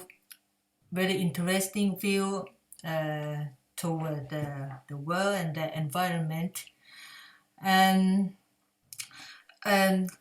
from in the future, what I think is as the more I practice this empathy circle, the more I realize about myself, the nature of myself, as a listener, as a speaker, and especially with as a listener, I realize how I do things toward, which is I will do that. I will implement this into my life of the way I'm listening to people, and within my work, when I work with the client, to become a better service for them. And I think to use this circle to implement it, to work with the people in my shamanic circle that we meet sometime, and I think to implement this practice with them, which is I think is on top of the spiritual practice or ceremony that we do, is a good to implement something that very earthy, practical, that they can use in their normal life toward the people that close to them, with their relationship, with their community or whatever. I think it's a good practice to make people understand each other better. And with that, I think it will help the community to be a better, lovelier community and continue to have a lovely world. Thank you. Thank you. Dina? As a participant, I like the fact that we get to practice. As a facilitator trainee, I like the fact that we get a chance to practice. How I plan to implement it is this. I've already done it with my immediate family, my adult children. I introduced it with my domestic violence group for men who batter.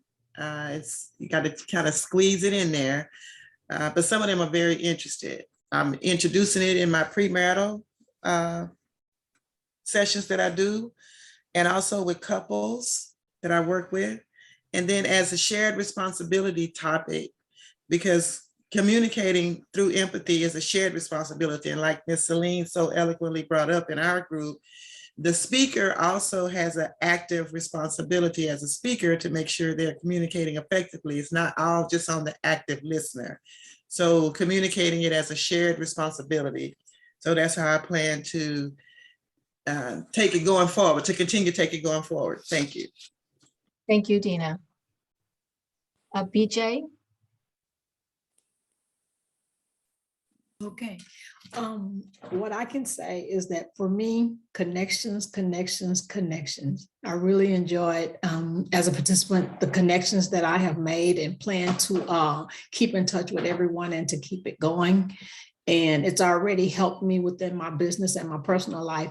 So what's next for me is to continue to be committed to empathy listening circles. So commitment. And I just need to continue to make buddy calls, continue to facilitate empathy listening circles, and just kind of see where I am in the next 3 months or so. Because I think what I heard Ms. Rasha say, just keep doing it, and you will eventually get the confidence you need and be where you need to be. So that's kind of where I am. Great. Thank you, BJ. Mm-hmm. Kevin?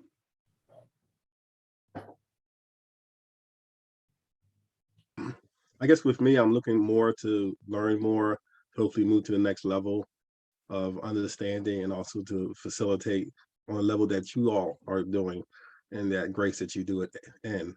And looking to do more participation going into the new year. I'm learning a lot. The community itself is awesome, powerful. The trust and truth that comes from it, and the knowledge. And I definitely appreciate each and every one of you. Yeah, thank you, Kevin. Shauna. Yes. What can I say? The training, I really enjoyed the challenges. They helped a whole lot because I've had few, and I had few before the challenges, and I didn't know how do I pivot. So when I got the opportunity to, thankfully to, of course, Ralph, presenting that, it really gave me the opportunity to say, these are some ways in which, I can approach or address the challenges. And so I always look forward to the feedback, because that helped to, build my confidence, as a newbie. So that's definitely one of the things I will remember. What I'm planning on doing, I really want to practice, having empathy circle at least once a weekend. Based on my schedule, I want to make it realistic and try to have like a consistent empathy circle. And of course, that will build, and over time, especially within my immediate circle, and then continue with my classmates, because as a social service worker, I think that this is essential, because they've been stressing empathy for us to really exercise. And so I'd really want to continue that, with my peers. So yeah, thank you. Thank you, Shauna. Johnny? All right. Well, the only thing I can really think of is that I'm going to be consistently looking for people to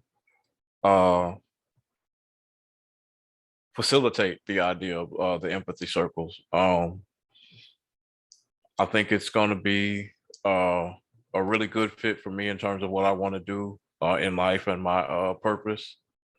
The one thing I liked about it is it gives us the answer for that magical third door. I'm a big sci-fi fan, so I'm gonna use the Matrix. The conflicts that Neo lost were because the answers were bipolar, right? There's either just one choice, that's the fire, or the other choice, that's the frying pan. And I think the magical third door that we're looking for can only be opened with empathy and authenticity, since I was accused of being authentic in my in my breakout session. So but that's definitely a lesson I learned, and I'm appreciating it. Great. Thank you, Johnny. Sarika? What I liked about the training, I liked that the training allows you to practice some of the most important life skills, which I think listening is a big one.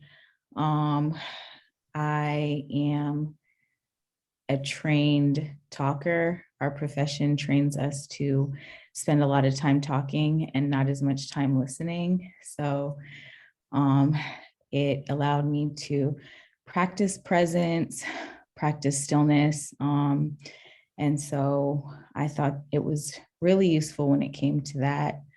And then definitely the connections, I can't stress that enough.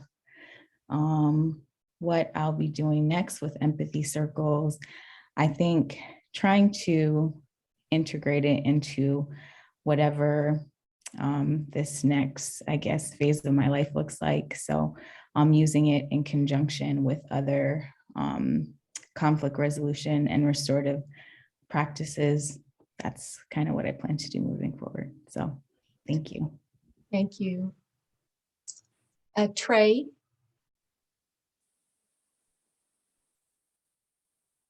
Hey. So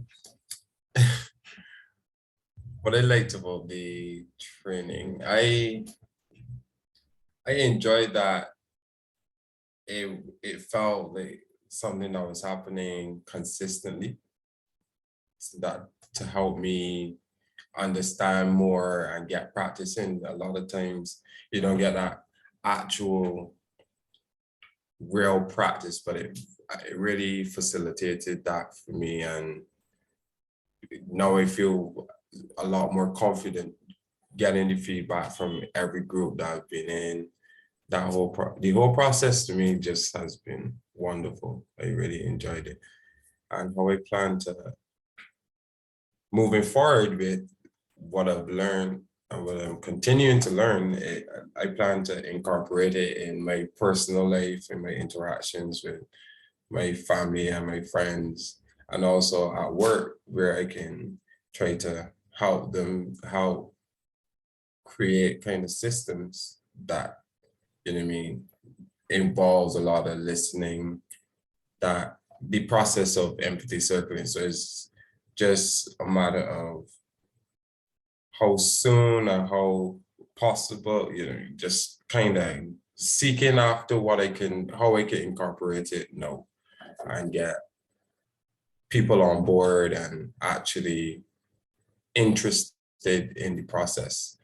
But what I realize is that I usually recently have been like engaging in empathetic listening and then telling like whoever I'm engaging with, oh, that's part of the practice that I'm doing. It kind of brings like a excitement, like you just listened to me and I felt that, and you know, so to kind of go forward in it, you know, to get the goal met. Yes, thank you. So thank you everybody for Thank you, Trey. presence and everything. Yeah. Altonia. Okay. What I enjoyed about this training is everything, actually. You feel like, at least for me, it feels like I'm amongst family and friends. It didn't feel like a training. It was the process itself was helpful for me personally, teaching me how to be not only patient with other people, but patient with myself, giving myself some grace. Like Sarika said, you know, I'm trained in two ways. I'm trained to be a listener, but I'm also trained to be a talker. So I'm going to be trying to take this skill and transfer it into my writing. I talk a lot and I write a lot. So, and I'm very detailed in it, and learning how to be concise with it has been troublesome for me for years. I have a problem with learning how to do that. And I think this process is going to help me to be able to do that better. I'm also very interested in being a part of, you know, incorporating this into all the care industries. I think healthcare, social services, human services, behavioral health can benefit from this process, because every last one of those industries requires you to not only be empathetic, but to be a great listener, because you have to connect people to resources. You have to pay attention to get the whole aspect and picture of a person's problem. So I think seeing this being incorporated in all the care industries is going to be key and extremely important. And I think if we can do that, a lot of the problems that people are facing can be diminished or eliminated, actually. I know one of the problems, I know I mentioned this before, you know, we're over 500 homicides here in Philadelphia, and it's disheartening to me that a lot of these young people feel like they have no one to talk to. Yeah. And, you know, it's vital to the well-being of individuals and families across the world. And I think, you know, us being able to incorporate it in those care industries is going to be highly important. Yeah, thank you, Altonia. Laura? Hi. Well, for me, as a participant, what I got into this, and everybody's heard me say this before, but I got into this to kind of sharpen my skills, because right now I'm retired, but I need to go back to work. And what I found was I ended up needing it for me to feed and nurture, you know, opening my heart and being more present.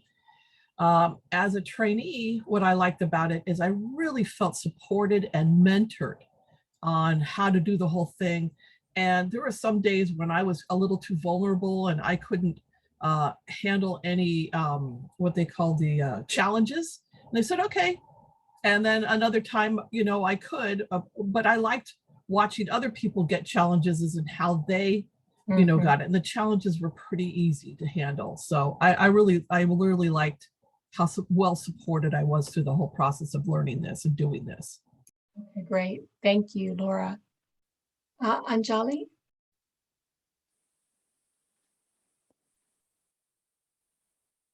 So I think like empathy training really helps learn about the space of communication that's important when people talk, because oftentimes we assume what the other person is saying based on whatever we think or wherever we are coming from. So I see most value in that space of communication that gets created. And in future, you know, the places where this can be very useful, I was thinking more like long-term. So let's say in psychology, for example, or in conflict resolution, the most useful places might be, for example, emotion regulation in adolescents, for example, is not very good. So introducing something like this can be useful. I was thinking of restorative practices where this can be useful. And the third one is family systems therapy, in which families go through therapy, and encouraging better communication there. So those are the three places where I felt like this can be very useful. Of course, there's so many other places, and a lot of you have great examples, and you're already working with, you know, some of that.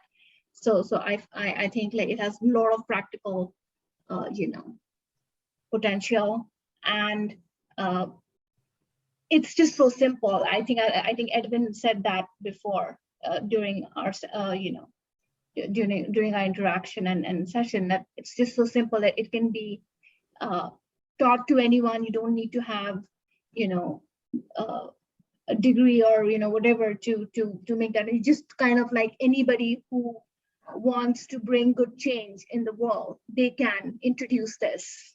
And I think that's the beauty of this. It's very simple, it's very easy to learn, and it's very easy to teach as well. Thank you. Thank you, Anjali.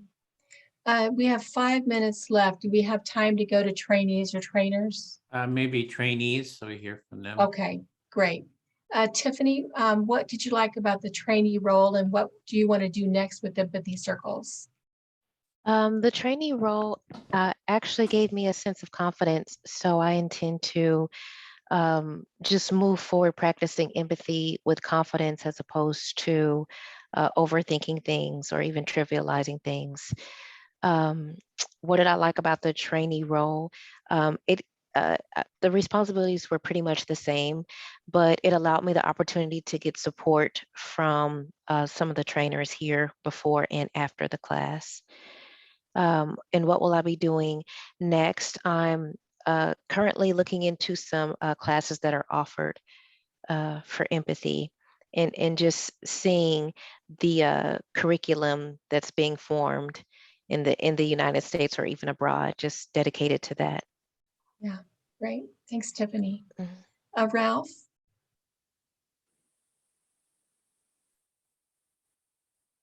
I just feel like saying I just think this is a phenomenal group of folks already dedicated to helping other people, and now we'll be carrying this forward in many ways. It takes my breath away. I'm not exactly sure what my next steps will be, other than the unsuspecting cashier at the supermarket this afternoon. But there's a community of Buddhist practitioners who value mindful listening and mindful speech. And I think this would be a refinement for some of their interactions. When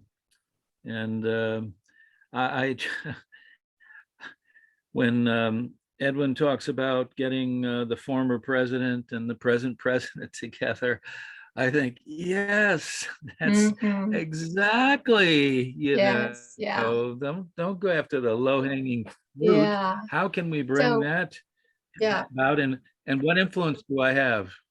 Okay. Thank you, Ralph. All right. And Melissa? Thank you. Yeah, thank you, Kathy. Yes, it was a wonderful opportunity being able to take up the roles which others have done and be in their shoes and actually empathize with what they do. So it's be able to recognize and learn from the challenges and how to improve from what I see the way they do. And yes, I do miss going to Bill's Thursday trainings because I'm not able to. And I would really have, it was such a wonderful opportunity to learn, because that's the field I have taken now. And yes, it is healthcare, but it's new. And I will reach out to him for more advice, and I would be grateful for that. Yes. Because yeah, that's We where I have want like to take just it. a couple of minutes left. Yeah. Thank you. I think it's over to, thank you, Melissa. I think it's over to Celine. So I want to check with Edwin on the time. Yeah, we're just closing up. So you just want to get the final, a few trainer comments, and I'll just go we're going to be sending out the certificates. If you were able to take part in all 5 sessions, you'll be receiving the certificates for that in the mail. Also, again, would like to invite you all to spread the word on LinkedIn, especially because we do have that group there. It's really helpful if you can invite your friends on LinkedIn to the intro cafes. And I'd say for kind of overall, I love what was said, BJ, about the commitment level. It does take a commitment to spread this practice. The culture in general is, very competitive, and empathy is not highly valued. And I do think that we can make a difference by, I have that goal of having everyone in the world just learning this practice. And I do think that is doable, but it does take that commitment to keep going. We do have the next cohort, which I would hope that you would join us again. That would be in January 31st. That'll be a Monday, another 5-session cohort, and you can join that. And we have just a wonderful training team that's one of the things I just really, just to be in that call, see all the people working, together kind of as a community to put on this training. So I'd like to thank everyone. We can give them a round of twinkle fingers just for all the facilitators who helped create this training. And So come to take the next training again, join the training team, take this training as often as you would like, so you can become a trainer of it, and then you can start training others and, form teams and, spread the training.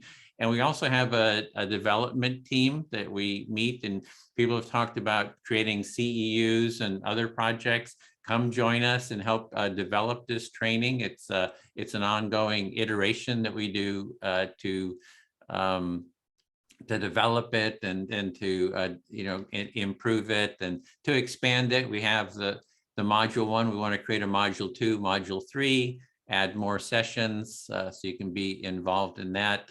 We do have Bill's education group that's on Thursdays. Some people have mentioned the difficulty if you're in India. So grateful for staying up so late. I know it's like 1 or 2 a.m. in the morning. So Jaya and Rasha and others for hanging in there with this time zone. Rasha does hold an empathy circle, a regular one, every couple of weeks. So you're welcome to, and that's for more conducive to that India time zone. So you can join those. So yeah, that's what I have, Celine. Thanks. Okay, so I was passing it on to you. I think it's time now to put in a feeling word in the chat. Is that right? Now it's a review, just to review what we did. We held a final empathy circle with a focus on integrating our experiences and learnings. We harvested those feedbacks, and we also shared our intentions for going forward. And then the assignments, I'll be sending out an email with the assignments, and there is we'll be having a final empathy buddy call, and I'll be sending those pairings. And then there's also, we have a final course evaluation. So you can click on that and fill out the form. That will also be in the email. And now, yeah, now we're ready, Celine, for posting the feeling.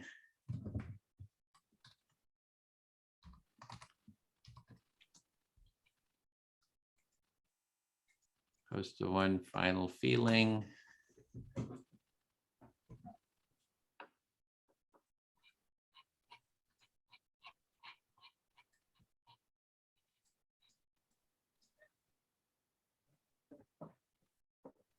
So we have redemption, goodness, empowered, grateful, a lot of gratitude, love of our shared humanity, excited, gratitude and excitement.